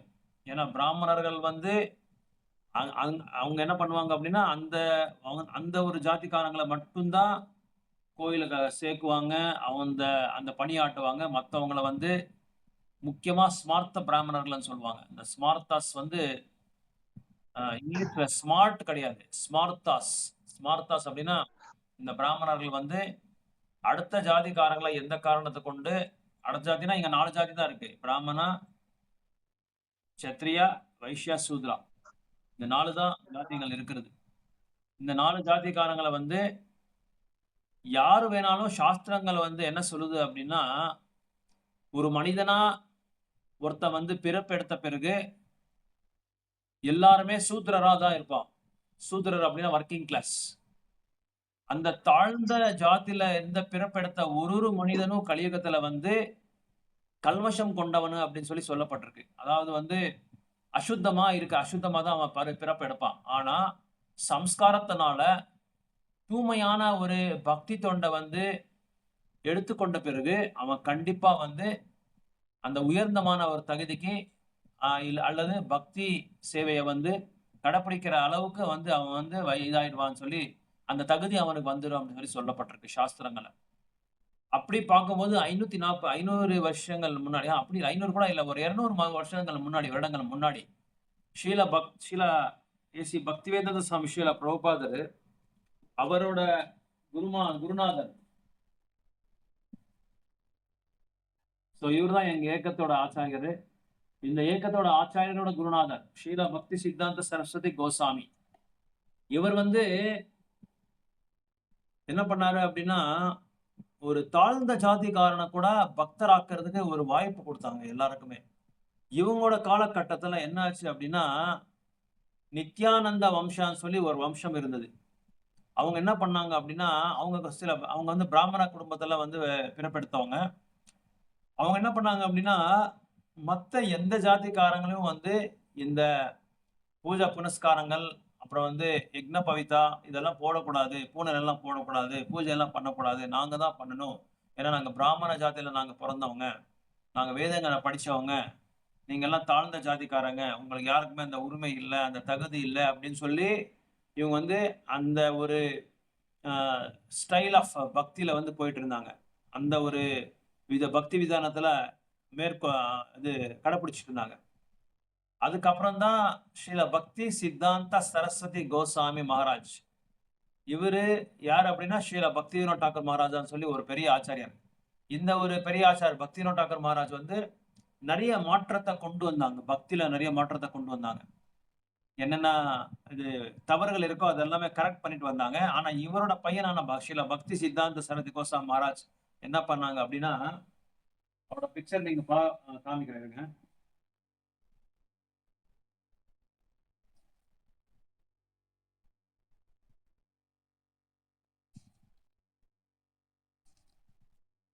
இவர் தான் மேஜிஸ்ட்ரேட், இங்கிலீஷ் கவர்மெண்ட் இருக்கும்போது.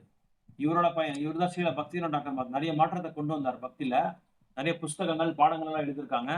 இவரோட பையன் தான் இவரு ஸ்ரீல பக்தி சித்தாந்த சரஸ்வதி கோசாமி. எல்லாருக்கும் தெரியுதா? తెలుసు ప్రభు. హరే కృష్ణ. பிரபு உங்களுக்கு தெரியுதா இது? இவர் தான் ஸ்ரீல பக்தி சித்தாந்த சரஸ்வதி கோசாமி. ஆஷிஷ் பிரபு அவங்க பாத்தீங்களா? ஓகே. இப்படி இந்த பக்தி சித்தாந்த சரஸ்வதி கோசாமி அவர் வந்து ஒரு விப்ளவத்தை கொண்டு வந்தாங்க. பக்தியிலேயே ஒரு விப்ளவத்தை கொண்டு வந்தாங்க. என்ன விப்ளவத்தை கொண்டு வந்தாங்க அப்படின்னா, பொதுவா நம்ம பாரத வருஷத்துல வந்து இந்த வைஷ்ணவர்களாகட்டும், பிராமணர்களாகட்டும், நம்மளோட நாட்டை, நம்மளோட கண்ட்ரி, நம்ம பரத வருஷத்தை தாண்டி போயிட்டாவே அவங்கள வந்து பகிஷ்காரம் பண்ணிடுவாங்க. அந்த அவங்களோட கம்யூனிட்டில இருந்து பகிஷ்காரம் பண்ணிடுவாங்க. அவங்களோட சமுதாயத்துல இருந்து, அவங்களோட இதுல ஜாத்தில இருந்து, பிராமண ஜாத்தில இருந்து யாராவது வெளியே போனா, நாட்டை விட்டு நாட்டை போனா, அது அப்படி ஏதாவது இப்போ இந்தியா விட்டு வேற எந்த ஃபாரின் கண்ட்ரிக்கு போனாலும் அவங்கள வந்து பகிஷ்காரம் பண்ணிடுவாங்க. அவங்க வந்து அந்த சமுதாயத்துல சேர்க்க மாட்டாங்க. அவங்களுக்கு வந்து எந்த விதமான சேவையும் கொடுக்க மாட்டாங்க. இது எத்தனை பேருக்கு உங்களுக்கு தெரியுமோ தெரியாதோ, இந்த மாதிரி ஒரு சம்ஸ்காரம் இருக்கு அவங்க இதுல இந்த மாதிரி ஒரு இது ஃபாலோ பண்றாங்க, ஒரு நியமங்கள் ஃபாலோ பண்றாங்க. அப்படி இருக்கும்போது பக்தி சித்தாந்த சரஸ்வதி கோசாமி என்ன பண்ணாரு அப்படின்னா, இப்படியே இருந்தா எத்தனை பேருக்கு போய் பக்தி போய் சேரும், அது மட்டும் இல்லாம எத்தனை பேர் பக்தியை ஏத்திக்குவாங்க அப்படின்னு சொல்லி இவர் என்ன பண்ணாரு அப்படின்னா, பக்தி வேதாந்த சுவாமி ஸ்ரீல பிரபுபாதர் அவரோட சீடரை வந்து வெளியே அனுப்பிச்சாரு. நீங்க வந்து வெளிநாட்டுக்கு போய் உங்களுக்கு இங்கிலீஷ் நல்ல கமாண்ட் இருக்கு லாங்குவேஜ்ல, அதனால நீங்க வெளிநாட்டுக்கு போய் வைஷ்ணவ சம்பிரதாயத்தை பத்தி நீங்க போய் பரப்புங்க அப்படின்னு சொல்லி அவங்களை வந்து வெளியே அனுப்பிச்சாரு. அப்படி போய் வெளியே போனதுதான் ஸ்ரீல பிரபுபாதர் வந்து 108 கோயில் கட்டினாங்க. நிறைய வெஸ்டர்ன் கண்ட்ரிஸ், பாশ্চাত্য தேசத்துல, வெள்ளரச நாட்டுல இருக்கிற எல்லா மக்களையும் வந்து பக்தராக்குனாங்க. அப்படி பண்ணும்போது இவர் மேல பக்தி சித்தாந்த சரஸ்வதி கோசாமி மகாராஜ் அவர் மேல எல்லாருக்குமே வந்து ஒரு பொறாமை வந்துச்சு. என்னடா இவங்க வந்து வெளிநாட்டுக்காரங்க எல்லாரும் இது பிராமணரா அல்லாதவங்களுக்கு எல்லாமே இவர் பூனல் கொடுத்துட்டு இருக்காரு, யக்ன பவித்திரத்தை கொடுத்துட்டு இருக்காரு, அவங்களுக்கு எல்லாமே வேதங்கள் எல்லாம் சொல்லி கொடுத்துட்டு இருக்காரு, சம்ஸ்கிருதத்தை பத்தி சொல்லி கொடுத்துட்டு இருக்காரு அப்படின்னு சொல்லி இவங்களுக்கு எல்லாருக்குமே பொறாமை வந்துருச்சு. முக்கியமா ஸ்மார்த்த பிராமணர்கள், இந்த ஸ்மார்த்த பிராமணர்கள் வந்து பொறாமை வந்துருச்சு. அவங்களுக்கு பொறாமை வந்த உடனே என்ன பண்ணாங்க அப்படின்னா, பக்தி சித்தாந்த சகோதரமே அப்படியே அதை வந்து, ஏன்னா பக்தி தூயமான பக்தர்கள் என்ன பண்ணுவாங்க அப்படின்னா, பிரச்சாரத்துக்கோ அல்ல பக்தி தொண்டு பண்றதுக்கோ ஏதாவது தடைகள் வந்து அந்த தடைக்காக என்னைக்குமே வந்து பயப்பட மாட்டாங்க. அதுக்குதான் பாகவதம்ல ஒரு ஸ்லோகா இருக்கு, அஹைத்துக்கி அப்ரதிஹதா அப்படின்னு சொல்லி ஒரு ஸ்லோகா இருக்கு. அந்த ஸ்லோகா வருது. அதுல என்ன சொல்றாங்கன்னா, தூயமான பக்தி தொண்டு என்ன, எந்த காரணத்தை கொண்டு எந்த விதமான தடைகள் வந்தா தூய பக்தர்கள் வந்து அதை வந்து ஸ்டாப் பண்ண மாட்டாங்க, அப்செக்ட் ஆக மாட்டாங்க. அது அந்த அந்த சில காரணங்கள்னால, சில பிரச்சனைகள்னால அவங்க வந்து பக்தியை வந்து நிறுத்த மாட்டாங்க. யார் என்ன சொன்னாலும் அவங்க பக்தியை வந்து தொடர்ந்து பண்ணிட்டே இருப்பாங்க, இன்னும் தீவிரமாயிடுவாங்க. அதே மாதிரி எந்த விதமான நோக்கமும் வச்சுக்க மாட்டாங்க. பக்தி பண்ணும்போது எனக்கு இது வேணும், எனக்கு அது வேணும், நான் பக்தி பண்ணா எனக்கு இந்த ப்ராப்ளம் சால்வ் ஆகும், இந்த எனக்கு பக்தி பண்ணா இவ்வளவு பணம் வரும், இந்த செல்வம் வரும் அப்படின்னு சொல்லி எதுவுமே வந்து எதை லாபதாயகமா பார்க்க மாட்டாங்க, எதை பலன் நோக்கி பண்ண மாட்டாங்க. இதுக்குதான் அஹைத்துக்கி அப்படின்னு சொல்லுவாங்க. அஹைத்துக்கி அப்படின்னா எந்த விதமான லாபங்கள் வந்து எதிர்பார்க்கறது இல்ல, பலன் எந்த விதமான பலன் நோக்கி பக்தித்தோடு பார்க்கறது இல்ல. அதுக்கு அஹைத்துக்கி அப்படின்னு சொல்லுவாங்க. அப்ரதிஹதா அப்படின்னா அன்இன்டரப்டட், எந்த எந்த விதமான ஒரு களங்கம் வந்தா கூட, டிஸ்டர்பன்ஸ் வந்தா கூட அந்த களங்கத்துக்கு இவங்க வந்து பிரபாவம் ஆக மாட்டாங்க. அதுக்கு வந்து தாக்கம், அந்த தாக்கம் இவங்க மேல படாது. அதான் தூயமான பக்தர்கள் கிட்ட இருக்கிற அந்த அந்த சக்தி, பக்தி சக்தி அவங்களுக்கு. அதனால ஒரு தடவை என்ன ஆச்சு அப்படின்னா, ஸ்ரீல பக்தி சித்தாந்த சரஸ்வதி கோஸ்வாமி மகாராஜ் என்ன பண்ணாங்க அப்படின்னா, 10,000 பேர்களை பிருந்தாவனத்துக்கு கொண்டு போனாங்க, கூட்டிட்டு போனாங்க. எத்தனை பேரை? 10,000 பேரை, 10,000 நபர்களை வந்து எல்லாருமே, எல்லா ஜாதிக்காரங்க அதுல இருக்காங்க. பிராமணர்கள் இருக்காங்க, சத்திரியர்கள் இருக்காங்க, முக்கியமா சத்திரியர், வைசியர்கள், சூத்திரர்கள் நிறைய பேர் இருக்காங்க. எல்லாரையும் கூட்டிட்டு போயிட்டாங்க. இவங்களுக்கு ஸ்வார்த்த பிராமணர்கள் வந்து பொறாமை வந்துருச்சு இவங்களுக்கு. என்னடா நான் சொல்றது அந்த காலத்துல ஒரு 200 வருடங்கள் முன்னாடி சமீபம் தான். அப்போ இவங்க என்ன பண்ணாங்க அப்படின்னா, அவங்க மேல எல்லாம் கல்லு தூக்கி எரிச்சிட்டாங்க, இவங்க போகக்கூடாது கோயிலுக்கு அப்படின்னு சொல்லி. இருந்தாலும் பக்தி சித்தாந்த கோஸ்வாமி எந்த காரணத்தை கொண்டு அதை நிறுத்தல, அவங்க அழிச்சுட்டே போயிட்டாங்க. அதுக்கப்புறம் என்ன பண்ணாங்க, சில பிருந்தாவனத்துல இருக்கிற கோயில் எல்லாமே அடிச்சுட்டாங்க இவங்க வந்ததுனால. இவங்க வந்து வரக்கூடாது, சூத்திரர்கள் எல்லாம் வராங்க, தாழ்ந்த ஜாதிக்காரங்களாம் வராங்க கோயிலுக்கு அப்படின்னு சொல்லி அவங்கள வந்து நிறுத்திட்டாங்க. முக்கியமா நம்ம பரத வருஷத்துல நிறைய பக்தர்கள் வந்து பக்தி தொண்டை வந்து ஏத்திக்காம இருக்கிறது இது ஒரு காரணமா கூட நம்ம நினைச்சுக்கலாம். ஏன்னா அவங்க தாழ்ந்த ஜாதிக்காரங்க வந்தா வந்து அசுத்தமா இருப்பாங்க இப்படின்னு சொல்லி சொல்லி சொல்லி அவங்கள வந்து நம்ம எடுக்கேட் பண்ணாமே விட்டுட்டோம். எடுக்கேட் பண்ணிருந்தா இந்த அளவுக்கு வந்து அவங்க பக்தி தொண்டை வந்து எப்படியாவது அவங்க ஏத்திக்கிட்டு இருப்பாங்க. ஆனா அவங்க தாழ்ந்த ஜாத்தியை சொல்லி சொல்லியே அவங்கள வந்து நிறுத்திட்டாங்க. இது இன்னொரு காரணம் அப்படின்னா, இதனால அடுத்த மதங்களுக்கு வந்து கன்வெர்ட் ஆயிட்டாங்க நிறைய பேர். சில பேர்லாம் கன்வெர்ட் ஆகிட்டே இருக்காங்க. காரணம் என்னன்னா, பக்தியில ஸ்ட்ராங்கா இல்லாதனால, தூயமான பக்தியோட ஸ்ட்ராங்கா இருக்கிறது இல்லாதனால. அதனால பகவான நாம வந்து நம்மள வந்து ஒரு சரியான அஸ்திவாதத்தை நம்ம வந்து உருவாக்கும். பகவான நாமம், பகவான கதா, கிருஷ்ண கதா. அப்ப இவங்க கோயிலெல்லாம் மூடிட்டாங்க விருந்தாவனத்துல. அப்ப கூட இவங்க உள்ள தொடர்ந்து போயிட்டே இருக்காங்க விருந்தாவனத்துல. இப்படியெல்லாம் மாற்றத்தை கொண்டு வந்தாங்க, இப்படியெல்லாம் விப்ளவத்தை கொண்டு வந்தாங்க ஸ்ரீல பக்தி சித்தாந்த சரஸ்வதி கோஸ்வாமி மகாராஜ். சோ அதனால இப்படி இது என்ன பாயிண்ட், இந்த சாப்டரோட முக்கியமான ஒரு ஃபோக்கஸ் என்ன அப்படின்னா, என்ன ஒரு முக்கியமான பாயிண்ட் அப்படி எசென்ஸ் என்ன அப்படின்னா, சாராம்சம் வந்து தாழ்ந்த ஜாதிக்காரனே இல்ல, ஒரு செண்டாளன் கூட பகவானுக்கு பக்தராகலாம். provided he should take up Krishna consciousness, provided he should chant the holy names of the Lord, provided he should hear Krishna katha along with the pure devotees. So பக்தரோட சாங்கித்யம் எடுக்கிறதுனால, பகவானோட நாமத்தை வந்து ஜபம் பண்றதுனால, அப்புறம் வந்து பகவானோட கதையங்களை, கிருஷ்ண கதையை கேட்கறதுனால, சிரவணம் பண்றதுனால, கீர்த்தனம் புகழ்றதுனால, எப்பேற்பட்ட ஒரு செண்டான் அப்படின்னா நாய் கறி சாப்பிடுவேன் அவங்க கூட பக்தர் ஆயிடலாம். பக்தர் ஆயிருக்காங்க, நிறைய பேர் அப்படி ஆயிருக்காங்க. உங்களுக்கு யாருக்காவது எக்ஸாம்பிள்ஸ் கொடுக்க முடியுமா? தாழ்ந்த ஒரு நபர் உயர்ந்தமான அவனை வந்து பக்தர் செஞ்சிருக்காங்க. பகவான் சைத்தன்ய மகாபிரபு பண்ணியிருக்காரு, வேற நம்ம பாகவதம்ல கூட நிறைய பேர் அப்படி பண்ணியிருக்காங்க. பக்தர்கள் தாழ்ந்த ஜாதி. ஆனா இங்க என்ன நம்ம இன்னைக்கு படிச்சதுன்னா, நித்யானந்த வம்சான்னு சொல்லி ஒரு ஜாதி இருந்தது அப்போ சைத்தன்ய மகாபிரபு பீரியட்ல 500 வருடங்கள் முன்னாடி. இவங்க என்ன பண்றாங்க அப்படின்னா, நாங்க தான் நித்யானந்த பிரபுவுக்கு வந்து ஃபாலோவர்ஸ், நாங்க தான் அவங்களுக்கு வந்து ஃபாலோ பண்றது நாங்க தான், வேற யாருமே நீங்க ஃபாலோ பண்ணக்கூடாது, நாங்க மட்டும்தான் இதை வந்து கடைப்பிடிக்கணும், நீங்க கடைப்பிடிக்க கூடாது, நீங்களாம் யாரும் பக்தி சேவையை பண்ணக்கூடாது அப்படின்னு சொல்லி ஒரு ஒரு ஒரு ரூலை கொண்டு வந்தாங்க. இதை வந்து பிரேக் பண்ணது சில பக்தி சித்தாந்த கோஸ்வாமி. அது வந்து உண்மையான ஒரு சாஸ்திரங்களை அவங்க வந்து ஃபாலோ பண்றது இல்ல. அவங்க வந்து அவங்களோட ஜாதிக்கு மட்டும், ஆனா உண்மையா நித்யானந்த பிரபுவோட ஃபாலோவர்ஸ் கிடையாது அவங்க. அதான் இங்க சொல்றாங்க, நித்யானந்த வம்சான்னு சொல்லி பேர் அவங்களுக்கு.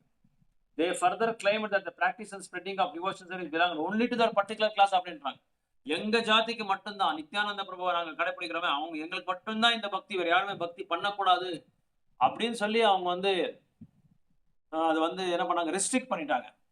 அதெல்லாம் பிரேக் பண்ணது யாரு அப்படின்னா நம்ம ஆச்சாரியான இவரு ஸ்ரீல பக்தி சித்தாந்த சரஸ்வதி டோக்கார்.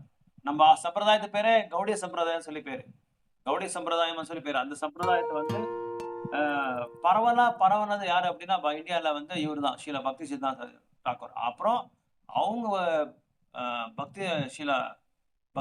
பக்திவேதாந்த சுவாமி ஸ்ரீல பிரபுபாதரை கூப்பிட்டு அவங்கள ரெக்கக்னைஸ் பண்ணாங்க. இவங்களுக்கு அந்த திறமை இருக்கு, இவங்களுக்கு அந்த தகுதி இருக்கு, இவங்களுக்கு அந்த லாங்குவேஜ், அந்த கம்யூனிகேஷன் லாங்குவேஜ் நல்லா இருக்குன்னு சொல்லி இவரை வந்து வெளிநாட்டுக்கு அமிச்சு அமெரிக்கால, இங்கிலாந்துல, கனடால, ஆப்பிரிக்கால எல்லா இடத்துலையும், அவங்க வந்து சைனால, ஜப்பான்ல எல்லா இடத்துக்கும் போய் இவங்களை வந்து பிரச்சாரம் பண்ண சொல்லி அவர் உத்தரவு கொடுத்தாரு. அதுக்கப்புறம் தான் அவர் வந்து எல்லா உலகத்துல எல்லாமே நம்ம இயக்கம் இருக்கு, international society of Krishna consciousness சொல்லி இன்னைக்கு ஆயிரத்துக்கு மேல நம்ம கோயில்கள் இருக்கு எல்லா இடத்துலயும், வெளிநாட்டுல நான் சொல்றேன். ஆனா உங்களுக்கு எல்லாம் தெரியுமோ தெரியாதோ, இந்த இயக்கத்தை வந்து, இந்த அகில உலக கிருஷ்ண இயக்கத்தை வந்து சக்சஸ் ஆன காரணமே வந்து வெளிநாட்டுக்காரங்களாலதான். நம்ம நாட்டுல இதை வந்து யாருமே ஏத்துக்கல சரியா.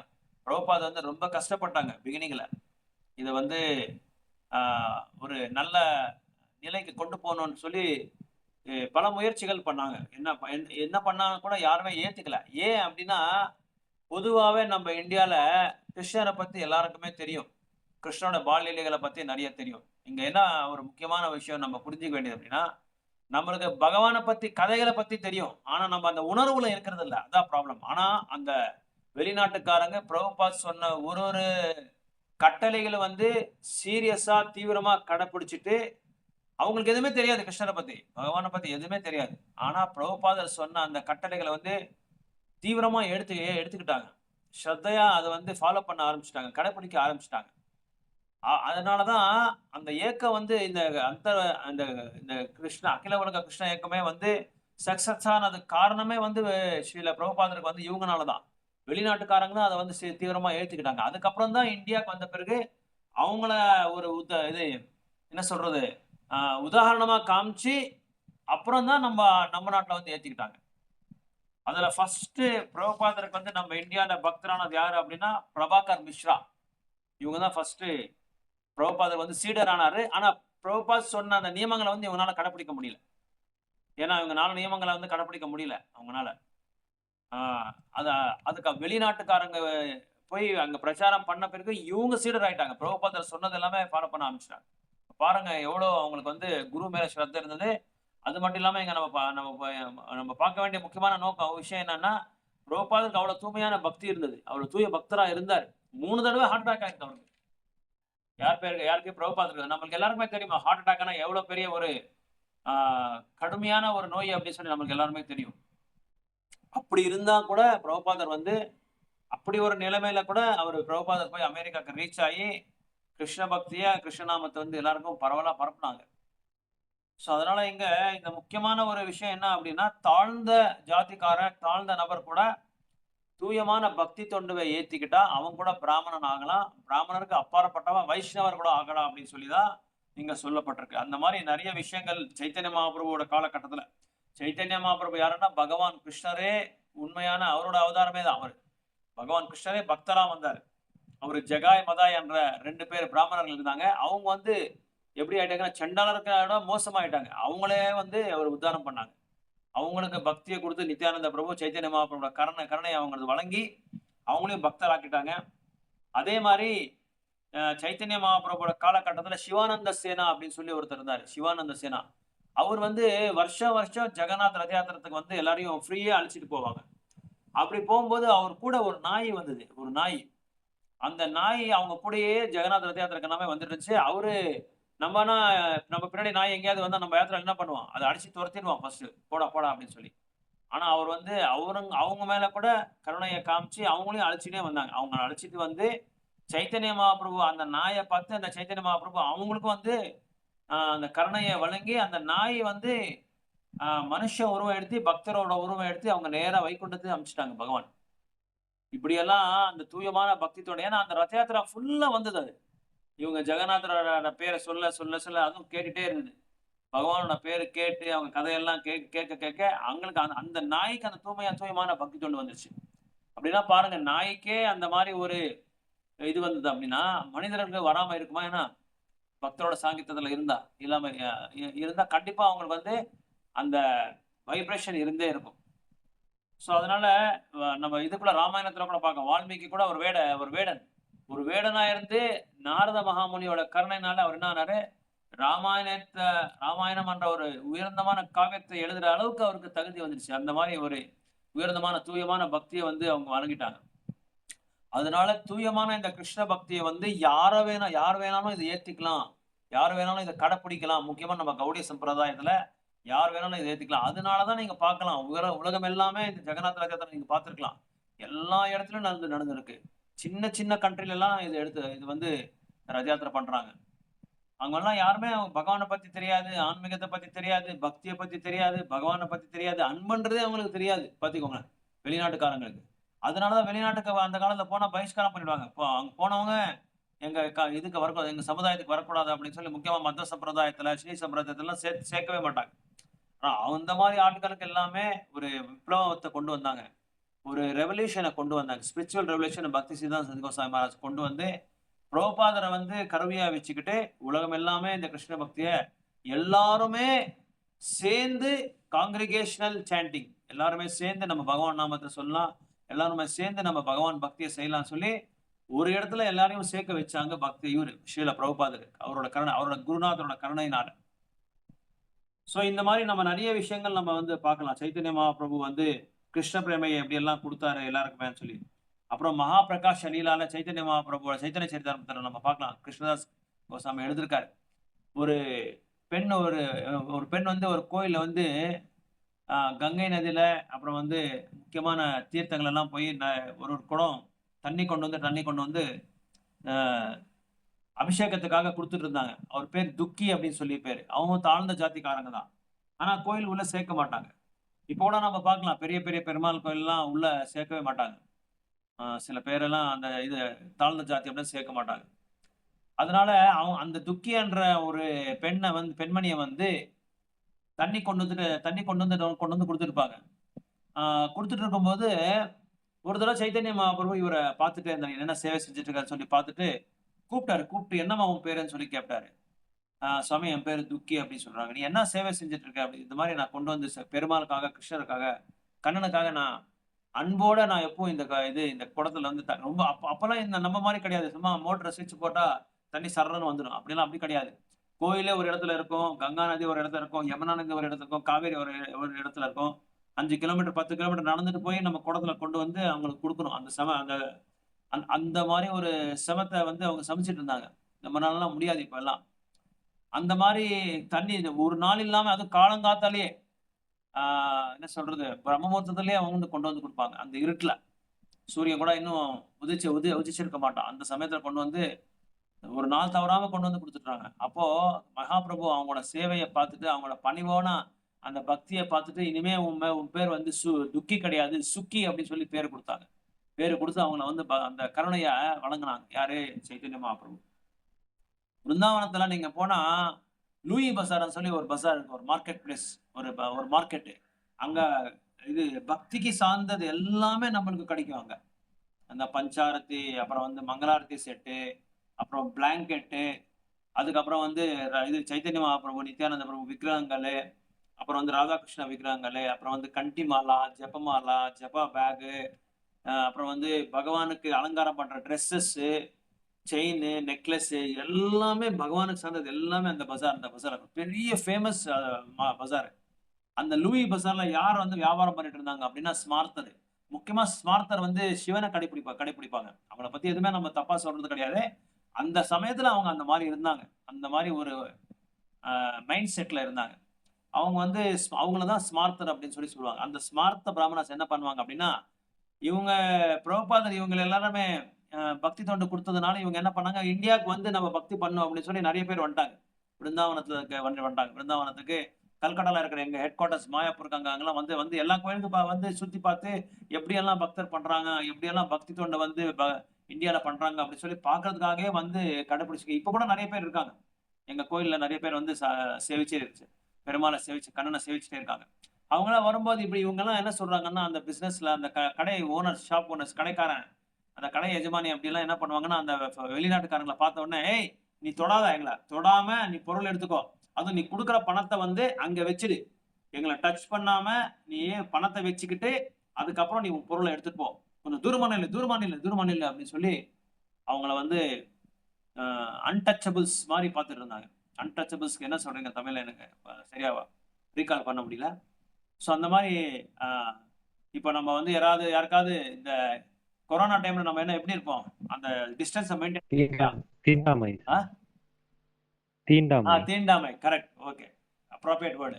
ஸோ அந்த மாதிரி ஆட்களை வந்து டிஸ்டன்ஸா நம்ம கொரோனா டைம்ல எப்படி டிஸ்டன்ஸை மெயின்டைன் பண்றோம், அந்த மாதிரி தூரமா நில்லு, எங்ககிட்ட வராத. ஏன்னா இவங்களுக்கு அவங்கள பார்த்தாவே எரியும், என்னன்னா இவங்க எல்லாமே நாமத்தை போட்டு கோபி சந்தனை போட்டு துளசி மாலை கழுத்துல போட்டுக்கிட்டு தோத்தி கொடுத்தாலும் போட்டுக்கிட்டு அசிங்கமா இருக்குன்னு சொல்லி இவங்க அப்படியெல்லாம் அசிங்கப்படுத்திட்டாங்க அவங்க எல்லாமே. அப்பதான் இவங்க எல்லாரும் போய் பிரபுபாதர் கிட்ட போய் சொல்றாரு, ஸ்ரீல பிரபுபாதர் கிட்ட போய் சொல்றாரு, குரு மகாராஜ் இந்த மாதிரி நாங்க அந்த மாதிரி லூயி பசார் போயிருந்தோம், இந்த மாதிரி எங்களை வந்து தீண்டாங்களை பாக்குற மாதிரி பாக்குறாங்க, இதுக்கு என்ன பண்றது அப்படின்னு சொல்லி கேட்டாரு. அப்போ பிரபுபாதர் ஒரு ஆன்சர் கொடுத்தாரு. ஏன்னா பிரபுபாதர் அவங்களோட சீடர்களை எப்பவும் டிஃபெண்ட் பண்றதுதான் பார்ப்பாங்க, அவங்களை காப்பாத்துறதுக்கு தான் பார்ப்பாங்க. நீங்க என்ன சொல்றீங்க, நீங்க வாங்கின பொருளுக்கு பணத்தை கொடுக்க சொல்றாங்க இல்லையா, எங்க பணத்தை கொடுக்காம அங்கேயே வச்சுட்டு நீங்க போங்க அப்படின்னு சொல்றாங்க இல்லையா, நீங்க போய் சொல்லுங்க அவருக்கு, நீங்க பொருளை வாங்கிட்டு நீங்க பணத்தை வாங்காதீங்க, அப்பதான் நீங்க உண்மையான பிராமணர்கள் அப்படின்னு சொல்லி ஆன்சர் கொடுத்தாரு பிரபுபாதர். எப்படியும் நீங்க எங்களை டச் பண்ண மாட்டீங்க, எங்களை தாக்க மாட்டீங்க, அப்போ உங்களுக்கு எதுக்கு பணம், எதுக்கு பொருளை மட்டும் கொடுத்துருங்க, எங்களை தாக்காம எங்க பணத்தை ஏன் நீங்க டச் பண்றீங்க, பணத்தையே டச் பண்ணாதீங்க, பணத்தை நாங்க கொடுக்காம வாங்காம நீங்க எங்களுக்கு பொருள் கொடுங்க அப்படின்னு சொல்லி நீங்க கேளுங்க, அப்பதான் நீங்க உண்மையான பிராமணர்கள் அப்படின்னு சொல்லி நீங்க போய் அவங்களுக்கு பதில் கொடுங்க அப்படின்னு சொல்லி பிரபுபாதர் சொல்லி கொடுத்தாரு. பாயிண்ட் என்னன்னா, இங்க அப்படி நோக்கம் இருக்கிறவங்க வந்து உண்மையா ஒரு அப்பனா என்ன அர்த்தம் அப்படின்னா, யாருக்காவது புரியுதா எப்படின்னா, யாராவது சொல்ல முடியுமா, ஏன் அந்த மாதிரி நோக்கத்துல இருக்கிறவங்க எப்படி எல்லாம் புரிஞ்சிருக்காங்க, அவங்களோட புரிதல் என்ன பக்தியில, மற்றவங்களை பார்த்தா அது மனிதர்கள் தான், யாரும் விலங்குகள் எல்லாம் கிடையாது, மனிதர்களையே அந்த மாதிரி பாக்குறாங்க இல்லையா, அப்படி பார்த்தா அவங்க என்ன புரிஞ்சிருக்காங்க பக்தியில, ಟ್ರೈ பண்ணுங்க, பார்க்கலாம். ಈಗ ಮನುಷ್ಯರನ್ನೇ ಆ ತರ ನೋಡ್ತಾರೆ ಅಂತ ಹೇಳಿದ್ರೆ, ಇವರು ಆ ಜಾತಿಯವರು, ಇವರು ಇದು ಪರದೇಶಿಯವರು, ಇವರು ಬೇರೆ ದೇಶದವರು, இவருன்னு தாக்குதல நமக்கு இதாகப்படுத்த போய் சில பேர்லாம் போய் குளிச்சுட்டு இருந்தாங்க, அவங்கள பார்த்துட்டா, ஐயோ இவனை பார்த்துட்டானே எனக்கு கல்மஷம் ஆயிடுச்சு, அபவித்திரம் ஆயிடுச்சுன்னு சொல்லி போய் குளிப்பாங்களா சில பேர் எல்லாமே, அது சொல்றது மறந்துட்டு அவங்களுக்கு. அப்படின்னா அவங்க என்ன புரிஞ்சிருக்காங்க சொல்லுங்க பார்க்கலாம் பக்தியில. உங்க லாங்குவேஜ் சொல்லுங்க, கன்னடா, தெலுங்கு, தமிழ், எந்த இங்கிலீஷ், எந்த லாங்குவேஜ் சொல்லுங்க பரவாயில்ல. ದೇವ್ರದು ಗುಣಮಯ ಅವ್ರದ್ದು ಅರ್ಥ ಮಾಡ್ಕೊಳ್ಳಿಲ್ಲ ಪ್ರಭು ಅವರು, ಅದಕ್ಕೆ ಅವ್ರು ಹಂಗ್ ಮಾಡಿದ್ರು. ಓಕೆ, ಯಾವ ತರ ಅರ್ಥ ಮಾಡ್ಕೊಬೇಕಾಗಿತ್ತು, ಅವ್ರದ್ದು ಹೆಂಗೆ ಇರ್ಬೇಕು ದೇವ್ರ ಹತ್ರ ಏನು ಅರ್ಥ ಮಾಡ್ಕೊಂಡಿಲ್ಲ ಅವ್ರ, ಏನೋ ನೀವ್ ಬೇರೆ ನಾನ್ ಬೇರೆ ಅಂತ ಅರ್ಥ ಮಾಡ್ಕೊಂಡಿದ್ದಾರೆ, ದೇವ್ರು ಅಂತ ಅವ್ರಿಗೆ ಅರ್ಥ ಆಗ್ಲಿಲ್ಲ. Okay okay, very good. வேற தன்னோட பக்தியே சிறந்ததுன்னு நினைக்கிறது. என்ன பிரபு? தன்னோட பக்தியே சிறந்ததுன்னு நினைக்கிறது. Very good. சோ அடுத்தவங்கள நம்ம சுத்தமா இருக்கோம், அடுத்தவங்க சுத்தமா இல்லன்னு. இல்ல, குட் குட், வெரி குட். அது ஒரு பாயிண்ட் தான். ஓகே, வெரி குட் பாயிண்ட், நல்ல ஆன்சர். வேற ಯಶೋಧ ಮಾತಾಜಿ, ನೀವೇನ ಅರ್ಥ ಮಾಡ್ಕೊಂತೀರಾ ಇದರಿಂದ? ಅವ್ರು ಏನ್ ಅರ್ಥ ಮಾಡ್ಕೊಬೇಕಾಗಿತ್ತು, ಅವ್ರು என்ன புரிஞ்சுக்க வேண்டியதா இருந்துச்சு அவங்க. பிரபு சொன்னாரு, உயர்ந்தமான பக்தர் அவங்க பக்தர்களே கிடையாது, அசுத்தமானவங்க அப்படின்னு சொல்லி சொல்றாங்க. கீதா மாதா என்ன சொல்றாங்க? ಕ್ವೆಶ್ಚನ್ ಪ್ರಭು, ಕ್ವೆಶ್ಚನ್ ಏನ್ ಮಾಡಿದ್ರಿ ನೀವು? ಎಕ್ಸಿಟ್ అయిపోయింది. లూయి బజార్ గురించి అది వింట్రా? బృందావన్ల లూయి బజార్ల ఈ ఫారెన్ Smarters. పోయేటప్పుడు వాళ్ళని టచ్ చేసేకి ఇడుస్తలేదు. Hmm. అప్పుడు స్మార్తులంతా ఏం చెప్తా ఉంటారంటే మమ్మల్ని మీరు తాకద్దండా, మీకేం కావాలన్నా ఐటమ్ తీసుకోకుండా దూరం తీసుకోండా, దూరం తీసుకొని మీరు ఐటమ్ తీసుకొని దుడ్లు అక్కడే పెట్టేయండి, ముట్టదండా, మా చేతులు ముట్టుకోదండా, మమ్మల్ని ముట్టుకోదండా அப்படின்னு అట్లనే వాళ్ళు ఇల్ ట్రీట్ చేస్తూ ఉంటారు. సో వాళ్ళు అట్లా ఇల్ ట్రీట్ చేస్తూ ఉంటే వాళ్ళు అది వాళ్ళ స్మార్త బ్రాహ్మణులు అట్లా ఇల్ ట్రీట్ చేసే కారణం ఏమి? అట్లా ఇల్ ట్రీట్ చేసే వాళ్ళు ఏం అర్థం చేసుకోండి భక్తి గురించి. అట్లయితే ఏం అర్థం చేసుకోలేదు, ఏం అర్థం చేసుకోవాల్సి పడుతుంది వాళ్ళు. என்ன புரிஞ்சுக்க வேண்டியதா இருக்கும், எது புரிஞ்சுக்கல, எதை புரிஞ்சுக்கணும் వాళ్ళకంటే ఇప్పుడు zero knowledge Prabhu. Okay, but వాళ్ళు అన్ని ఆల్మోస్ట్ జీరో నాలెడ్జ్. అంటే కృష్ణ చెప్తుంది సమ్మోహం సర్వభూతేషు. ఓకే, అన్ని జీవులకి నేను సమంగానే ఉంటాను అంటది. దాన్ని వాళ్ళు అర్థం చేసుకోలేదు అంటారు మీరు కదా? అట్లనే తప్పే ప్రభు. ప్రభు ప్రభు అట్లనే దాన్ని అర్థం చేసుకోలే అంటారు మీరు. అది అర్థం చేసుకోండి ప్రభు, వాళ్ళకి దాంట్లో నాలెడ్జ్ లేదు అని అర్థం అంతే. సో ప్రభు ఏనా சொல்றாங்கன்னா హరే కృష్ణ ప్రభు, సో వాళ్ళు కూడా వాళ్ళని కూడా మనం బ్రాహ్మణాస్ గా కన్సిడర్ చేయకూడదు కదండి ప్రభు. ಬ್ರಾಹ್ಮಣರು ಇರ್ತಾರೆ, ನಾವು ಮಡಿ ಅಂತ ಯಾರನ್ನು ಮುಟ್ಟಿಸದೀರ ಇರೋದು ಆತರ ಮಾಡ್ತಾರೆ. Okay okay, very good. எல்லாமே நல்ல ஆன்சர்ஸ் கொடுத்தீங்க. எல்லாமே almost you have come to the final answer. But only one thing what they have to understand is that Prabhu correct தான். சமூகம் சர்வபூதேஷ் எல்லாரையும் நம்ம சமானமா பார்க்கணும். கிருஷ்ணா ஒரு ஸ்லோகா சொல்றாரு கீதையில, வித்யா வினயா சம்பன்னே பிராமணே கவி அஸ்தினி சுனிச்சைவ சொபாக்கேச்சா பண்டிதா சமதர்ஷனா. உண்மையான பண்டிதர் யாரு அப்படின்னா எல்லாரையும் பகவானோட அம்சமா பார்க்குவாங்க, சமதர்ஷனமா பார்த்துக்குவாங்க. ஒண்ணு. ரெண்டாவது இன்னொன்னு முக்கியமான பாயிண்ட் என்ன அப்படின்னா, அப்படி அவன் பார்க்கும்போது அவன் இன்னும் ஆத்மான்ற உணர்வுலே ஆத்மான்ற ஒரு பொருளையே உணரல, அவன் இன்னும் உடல்ன்ற ஒரு பொருளையே இருக்காங்க. அந்த மாதிரி ஒரு நிலையிலே இருக்காங்க அவங்க. நான் தேஹி அல்ல, தேஹா தேஹி டிஃபரன்ஸ். இது ரெண்டு பொருளுக்கும் டிஃபரன்ஸ் இருக்கு. தேஹா தேஹி. தேஹானா இந்த உடல், தேஹினா ஆத்மா.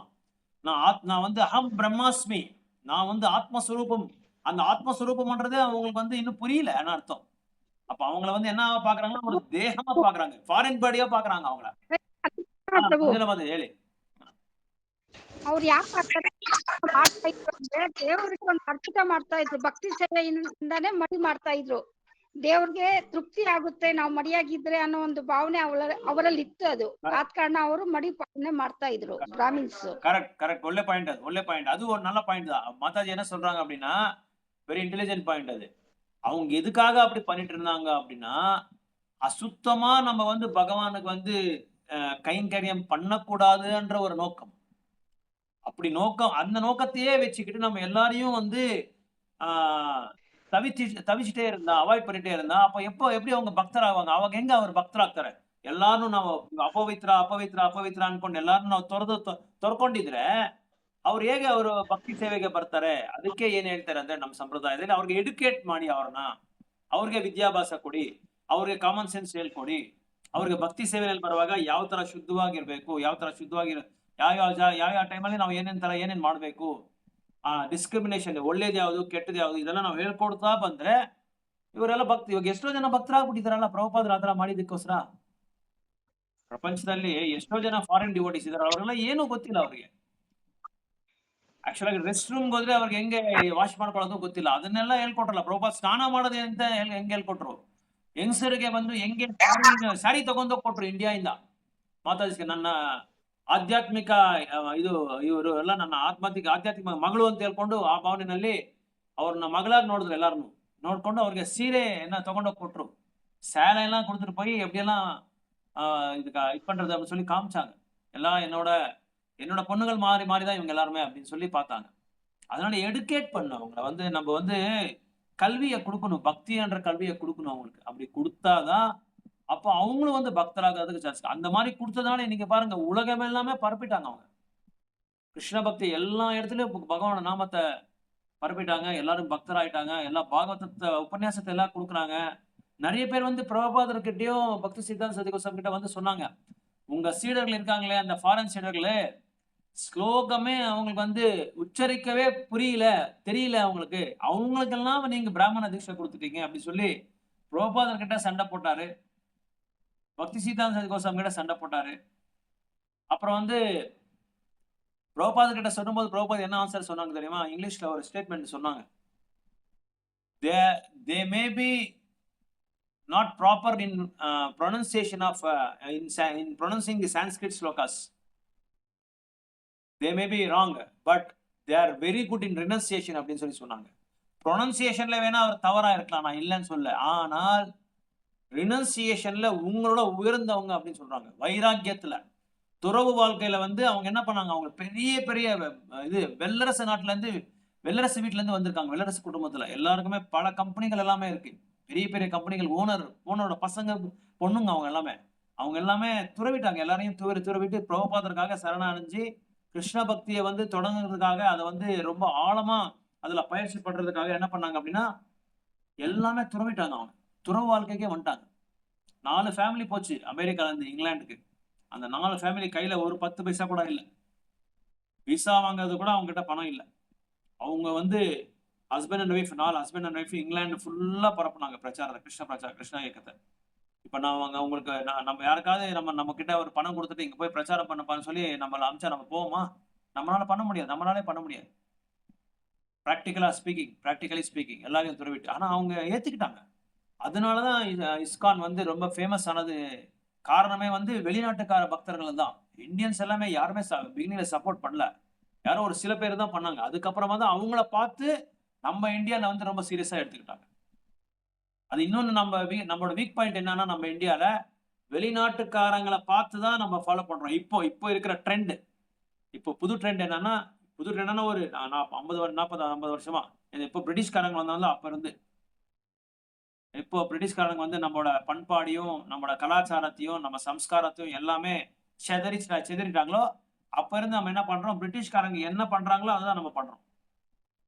அதனாலதான் பிரபுபாதர் என்ன பண்ணாரு, நம்மளோட மூடுக்கு தகுந்த மாதிரி என்ன பண்ணாங்க, அவங்கள கொண்டு வந்தாங்க. அவங்கள கொண்டு வந்து ஒரு பிராமணர் ஆக்குனாங்க, ஒரு வைஷ்ணவர் ஆக்குனாங்க, ஒரு பக்தர் ஆக்குனாங்க.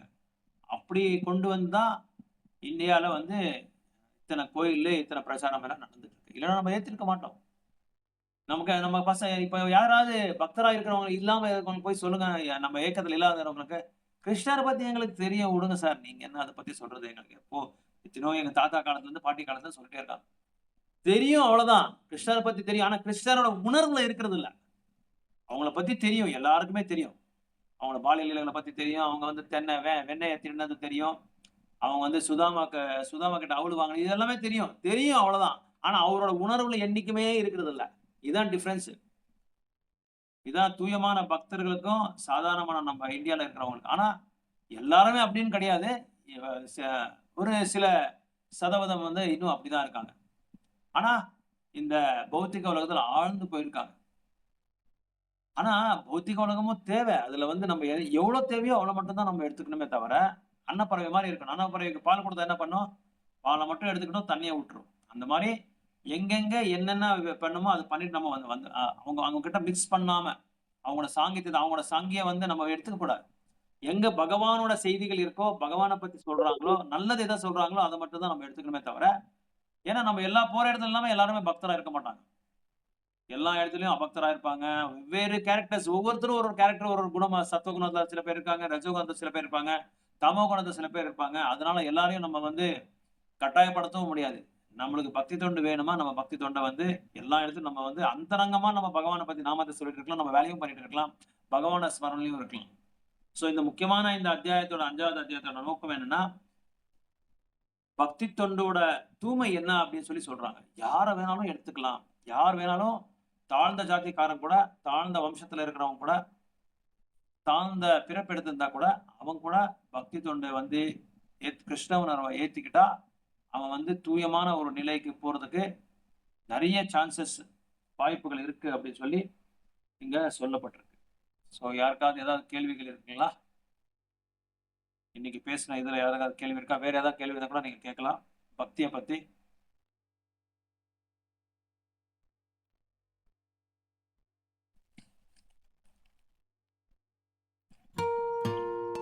ಪ್ರಭು ಹೊರಗಡೆ ದೇಶದವ್ರಿಗೆ ಯಾಕೆ ಗೊತ್ತಾಗ್ಲಿಲ್ಲ ಅಂದ್ರೆ ಅವ್ರಿಗೆ ಪ್ರಭುಪಾದ ಅವ್ರು ಬಿಟ್ರೆ ನಿತ್ಯಾನಂದ ಇವರೆಲ್ಲ ಬಿಟ್ರೆ ಬೇರೆ ಯಾರು ಆಚಾರ್ಯಸ್ ಮತ್ತೆ ಗೋಸ್ವಾಮಿಗಳು ಯಾರು ಗೊತ್ತಿರ್ಲಿಲ್ಲ ಅಲ್ವಾ. ಆದ ಕಾರಣ ಅವ್ರಿಗೆ ಜಾಸ್ತಿ ಕೃಷ್ಣ ಮೇಲೆ ಭಕ್ತಿ ಜಾಸ್ತಿ ಬಂತು. Correct correct. ಅದೇ ನಮ್ಮ ಭಾರತದಲ್ಲಿ ಎಲ್ಲಾರು ಇರೋದ್ರಿಂದ ಇಲ್ಲಿ ಎಲ್ಲಾರು ಕಮ್ಮಿ ಸಮಸ್ತೆ ಇಸ್ಕಾನ್ ಕಡೆಯಿಂದ ಸ್ವಲ್ಪ ಕಮ್ಮಿ ಆದ್ರು ಅಷ್ಟೇ ವ್ಯತ್ಯಾಸ, ಇನ್ನೇನು ವ್ಯತ್ಯಾಸ ಇಲ್ಲ ಅಂತ ನಾನ್ ತಿಳ್ಕೊಂತೀನಿ ಪ್ರಭು.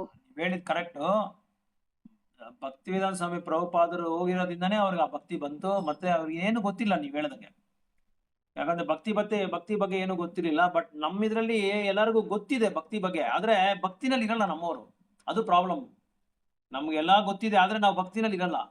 ಈಗ ನೀವ್ ಹೇಳ್ದಂಗೆ ನಮ್ಮ ಇಸ್ಕಾನ್ ಸಂಸ್ಥೆ ಮತ್ತೆ ಶ್ರೀ ಸಂಪ್ರದಾಯರು, ಮಧ್ವ ಸಂಪ್ರದಾಯರು ಇವರೆಲ್ಲರೂ ಸುಮಾರು ಬೇಕಾದಷ್ಟು ಆಚಾರ್ಯಸ್ ಎಲ್ಲ ಆ ಭಕ್ತಿ ಬಗ್ಗೆ ಎಲ್ಲ ಇದ್ರಲ್ಲಿ ಸ್ವಲ್ಪ ಪ್ರವಚನ ಮಾಡ್ತಾ ಇದ್ದಾರೆ, ಪ್ರಚಾರ ಮಾಡ್ತಾ ಇದ್ದಾರೆ. ಅದರಿಂದ ಸ್ವಲ್ಪ ಇನ್ನೂ ಈಗ ಉತ್ಸಾಹ ಬರ್ತಾ ಇದೆ ಎಲ್ರಿಗೂ, ಸ್ವಲ್ಪ ಉತ್ಸಾಹ. ಅದು ಕೊರೋನಾ ಆದ್ಮೇಲೆ ಎಲ್ಲರಿಗೂ ಉತ್ಸಾಹ ಜಾಸ್ತಿ ಆಗೋಯ್ತು. ಇನ್ನು ಭಕ್ತಿ ಸೇವೆಯಲ್ಲಿ ತುಂಬಾ ಜನ ಅದು ತಗೊಳಕ್ಕೆ ಶುರು ಮಾಡ್ಕೊಂಡ್ಬಿಟ್ರು. ಆ ಭಯಕ್ಕೆ, ಆ ಮೃತ್ಯು ಭಯಕ್ಕೆ ಎಲ್ಲರೂ ತಗೊಳಕ್ ಸ್ಟಾರ್ಟ್ ಮಾಡ್ಬಿಟ್ರು. ಸೊ ಅದರಿಂದ ನಿತ್ಯಾನಂದ ಪ್ರಭು ಅಂದ್ರೆ ಚೈತನ್ಯ ಮಹಾಪ್ರಭು ಅವರ ಇವರು ಬಲರಾಮರ ಅವತಾರ. ಅದು ನಿತ್ಯಾನಂದ ಪ್ರಭು. ನೀವು ಯಾವ ನಿತ್ಯಾನಂದ ಪ್ರಭುನ ಹೇಳ್ತಾ ಇದ್ರಿ ಹೇಳಿ? ಅವ್ರದ್ದಾನೆ ಹೇಳ್ತಾ ಇದ್ದೀರಾ? ಇಲ್ಲ ಇಲ್ಲ ಇವರ ಪ್ರಭುಪಾದ ಅವರು ಹಾ, ಸೆಕೆಂಡ್ ಪ್ರಭುಪಾದ ಅವ್ರಿಗೆ ಹೇಳ್ತಾ ಇರೋದು.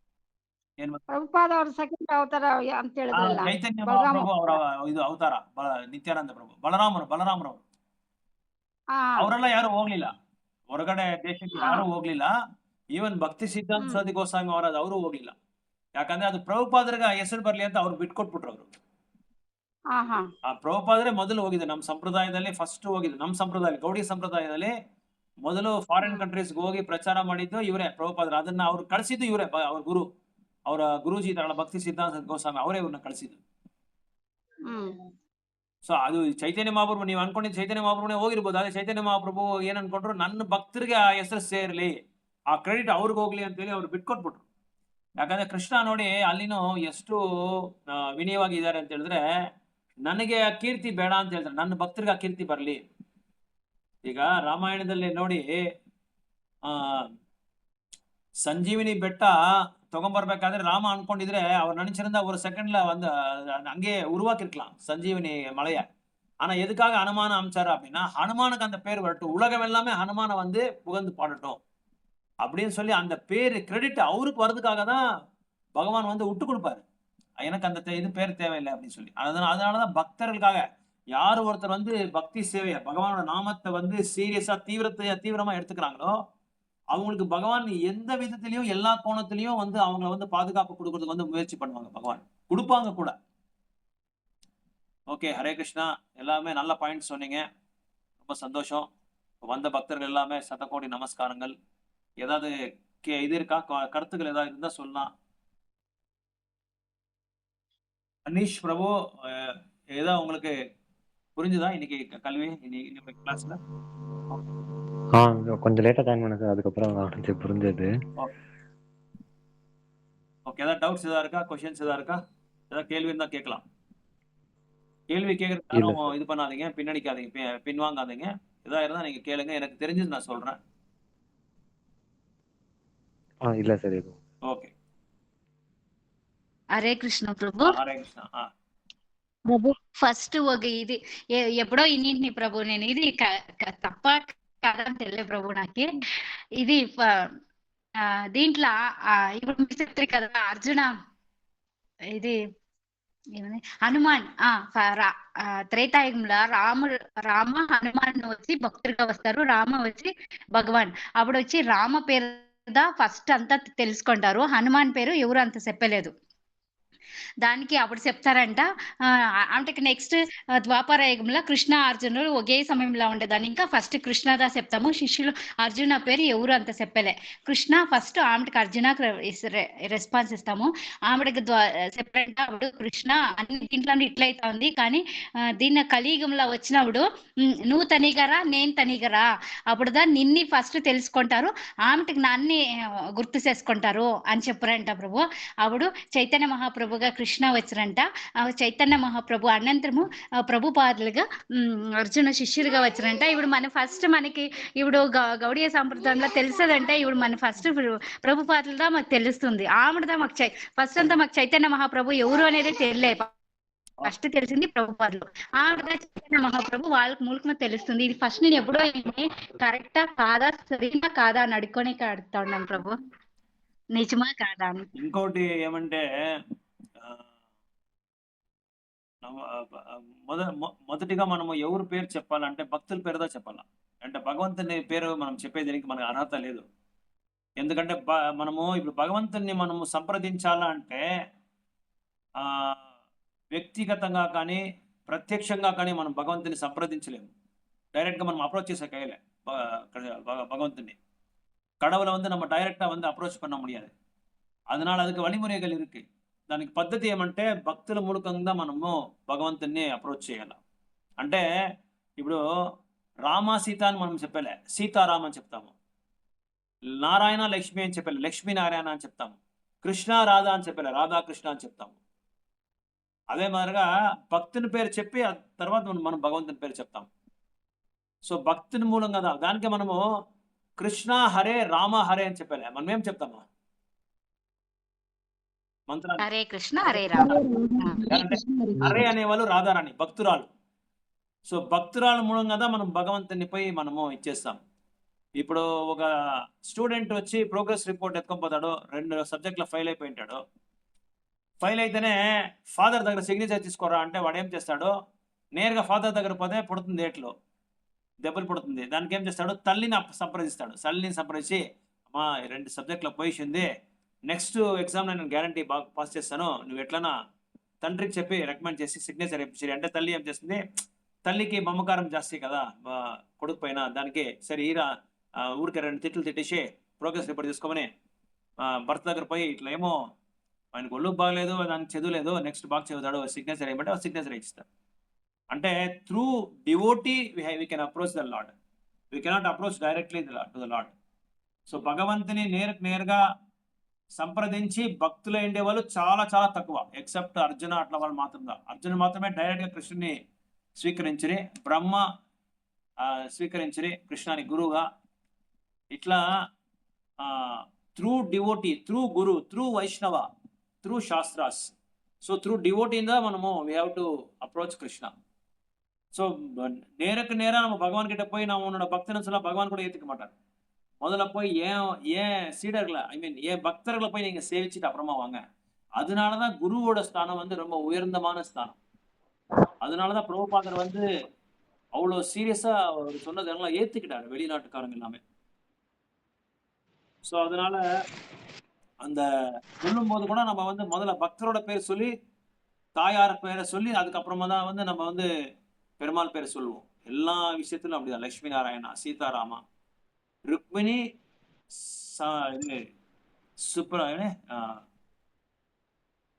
సత్యభామ, రుక్మిణి సత్యభామ సమేత వేణుగోపాల్ అంటాం.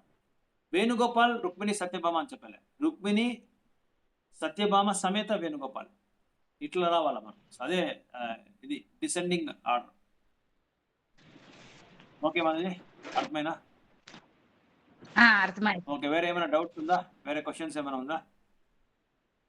హరే కృష్ణ ప్రభు, ధన్యవాద ప్రణామం ప్రభు. ప్రభు ఇది భక్తి తుకారాం వాళ్ళకి గురువులు ఉండరా ప్రభు? తుకారాం భక్తి తుకారాం వచ్చి మహారాష్ట్రలో ఫేమస్ భక్తులు ఉండ్రి, వాళ్ళకి గురువులు ఉండ్రి. గురువులు లేకుండా ఉండ్రి. బట్ వాళ్ళ గురువులు గురించి అంతగా ఎక్కడ అంత ఇది వినలేదు నేను. బట్ వాళ్ళ గురువులు ఉండ్రి వాళ్ళకి. తుకారాం ప్రభు హరే కృష్ణ కృష్ణదాస్ కవిరాజ్ కోసం దాని వాళ్ళ గురించి చెప్పిండారు. చైతన్య మహాప్రభు కూడా ఇది ఇచ్చినారు, దీక్ష ఇచ్చినారు అని చెప్పి వినబడుతున్నారు. జ్ఞానదేవుని వాళ్ళ గురువులుగా స్వీకరించిండ్రు ప్రభు మొదటి తుకారాం. జ్ఞానదేవుని వాళ్ళ గురువులుగా స్వీకరించిండ్రు ప్రభు తుకారాం. జ్ఞానదేవ్ అదే వీళ్ళు పాండురంగానికి వచ్చి నామదేవ జ్ఞానదేవ శుద్ధమైన 2 భక్తులు ఉండ్రి. ఆ 2 భక్తులకు వచ్చి ఈ తొలి ఏకాదశి మొన్న వచ్చే కదా ఏకాదశి, ఈ ఏకాదశి, ఆ ఏకాదశిలో వచ్చి వాళ్ళకి భగవంతుడు సాక్షాత్గా వాళ్ళకి ఇది ఇస్తారంట, దర్శనమిస్తారంట. జ్ఞానదేవాకి నామదేవాకి అంత అంత ఉత్తమమైన భక్తులంట వాళ్ళు పండ్రాపూర్లో.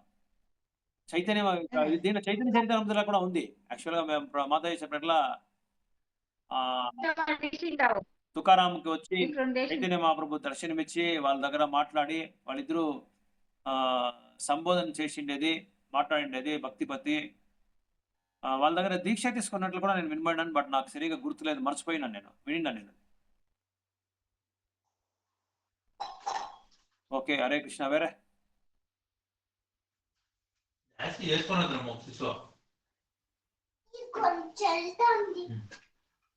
వేరేమైనా డౌట్స్ ఉందా?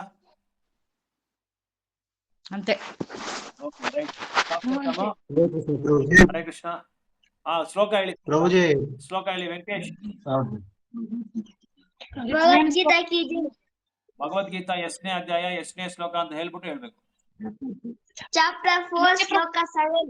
ಯದಾ ಯದಾ ಹಿ ಧರ್ಮಸ್ಯ ಗ್ಲಾನಿರ್ಭವತಿ ಭಾರತ ಅಭ್ಯುತ್ಥಾನಮಧರ್ಮಸ್ಯ ತದಾತ್ಮಾನಂ ಸೃಜಾಮ್ಯಹಂ. Hare Krishna Prabhu. Thank you Prabhu. Hare Krishna, Hare Krishna. Very good, very good, very nice. ಯಾರು ವೆಂಕಟೇಶ್ ತಾನೆ ಹೇಳಿದ್ದು? ಎಸ್ ಪ್ರಭು. ವೆಂಕಟೇಶ್ ನೀನ್ ದೊಡ್ಡವನ ಇನ್ನ ಯಾರು? ನೀವು ಅಣ್ಣನ ತಮ್ಮನ? ನೀನು ತಮ್ಮ. ಅಣ್ಣ ಏನು ಹೇಳಲ್ವಾ? ಅಣ್ಣ ಚಾಂಟಿಂಗ್ ಮಾಡ್ತಾನ Prabhu. Okay, right, very good. Next week ಅವರು ಹೇಳ್ಬೇಕು, ಅಣ್ಣನೂ ಹೇಳ್ಬೇಕು. ಮೋಕ್ಷಿತ್ ನೋಡ, ಮೋಕ್ಷಿತ್. ಓಕೆ ಮೋಕ್ಷಿತ್. హరే కృష్ణ. వచ్చే వారము శ్లోక చెప్పాలా, లేకపోతే ఏమైనా ఒక ఇది చెప్పాలా? నువ్వు కృష్ణ గురించి ఏమైనా చెప్పాలా? నువ్వు ఏదైనా ఒక శ్లోక చెప్పాలా, పంచతంత్ర మంత్రం చెప్పాలా నువ్వు? నెక్స్ట్ హోంవర్క్ అంటాడు. ఓకే, சரி சரி, ஓகே, ரைட். ஓகே, எல்லா பக்தர்களுக்காக நம்ம வந்து ஃபர்ஸ்ட் எங்க குரு மகாராஜ் குருநாதருக்காக, வைஷ்ணவ சம்பிரதாயத்தில் இருக்கிற எல்லா பக்தர்களுக்காக, அவங்களுக்காக நம்ம வந்து பிரார்த்தனை பண்ணலாம். அதுக்கப்புறம் வந்து நம்ம உலகத்துல எல்லா இடத்துலையும் போர் நடந்துட்டு இருக்கு. அது வந்து சாந்தியை கொண்டு வரணும். அந்த சாந்தியை கொண்டு வரதுக்காக கிருஷ்ணர் என்ன சொல்றாரு அப்படின்னா, போக்தாராம் யக்ன தபசாம் சர்வலோகா மகேஸ்வரம் சுருதம் சர்வபூதானம் ஜாத்மாமாம் சாந்திம் ரச்சதி. சாந்தி வேணும் அப்படின்னா நான் தான் இந்த உலகத்துக்கு எல்லாமே என்ஜாயர், நான் தான் அனுபவிக்கிறவன் நான் தான் அப்படின்னு சொல்றாரு. அதுக்கப்புறம் சுருதம் சர்வபூதானம், எல்லா ஜீவராசிகளுக்கு நான் தான் வந்து ஸ்ரேயாபிலாசி, நான் தான் வெல்விஷர் அப்படின்னு சொல்றாங்க. அதுக்கப்புறம் போக்தானம் சர்வலோக, எல்லா லோகத்துக்கும் நான் தான் ஈஸ்வரன், நான் தான் கண்ட்ரோலர் அப்படின்னு சொல்றாங்க. இதை யாரை புரிஞ்சுக்கிறாங்கோ அவங்களுக்கு அந்த நாட்டில் அந்த உலகத்தில் அவங்களுக்கு சாந்தி கிடைக்கும் அப்படின்னு சொல்றாங்க. ஸோ அதனால நம்ம வந்து சாந்தியை தேடி போகணும் அப்படின்னா, சாந்தி நம்மளுக்கு வேணும் அப்படின்னா நாமம் தான், பகவான நாமம் தான். யாரெல்லாம் நாம சொல்லாம இருக்கிறீங்களோ அவங்க எல்லாம் நாமத்தை சொல்லுங்க. நாமத்தை சொல்றவங்க எல்லாமே அதிகப்படுத்துங்க, நாமத்தை அதிகப்படுத்துங்க. 4லேருந்து 8 ரவுண்டு, 8லேருந்து 16 ரவுண்டு பண்ணுங்க, 8லேருந்து 12 பண்ணிக்கோங்க, 12 16 ரவுண்டு பண்ணிக்கோங்க. ஸோ நாம ஜப்பம் பண்ண தெரியாதவங்க கேளுங்க, நாங்கள் சொல்லி கொடுக்குறோம் எப்படி நாம ஜப்பம் பண்றது அப்படின்னு. நாம ஜப்பத்தினால தான் பாருங்க வெளிநாட்டுக்காரங்களை எல்லா பக்தர்களும் வந்து அந்த டிரான்ஸ்ஃபர்மேஷன் கொண்டு வந்திருக்கு. அந்த மாற்றத்தை கொண்டு வந்தது இந்த நாமம் தான், முக்கியமான இந்த நாமம் தான். அதனால நாமத்துல வந்து நிறைய சக்தி இருக்கு. நாம்னா மகாரி பௌதாத நிஜ சர்வசக்தி, எல்லா சர்வசக்தியும் அதுல தான் இருக்கு. ஸோ நம்ம இந்த வந்த பக்த எல்லாருக்காகவும் நம்ம வந்து 3 தடவை ஹரே கிருஷ்ண மந்திரம் சொல்லலாம். அப்புறம் எங்க குரு மகாராஜ்காக நம்ம ஹரே கிருஷ்ண மந்திரம் சொல்லலாம். எல்லாருமே சேர்ந்து 3 தடவை ஹரே கிருஷ்ண மந்திரம் சொல்லலாம். ஹரே கிருஷ்ணா ஹரே கிருஷ்ணா கிருஷ்ண கிருஷ்ண ஹரே ராம் ஹரே ராம ஹரே கிருஷ்ணா ஹரே கிருஷ்ணா கிருஷ்ண ஹரே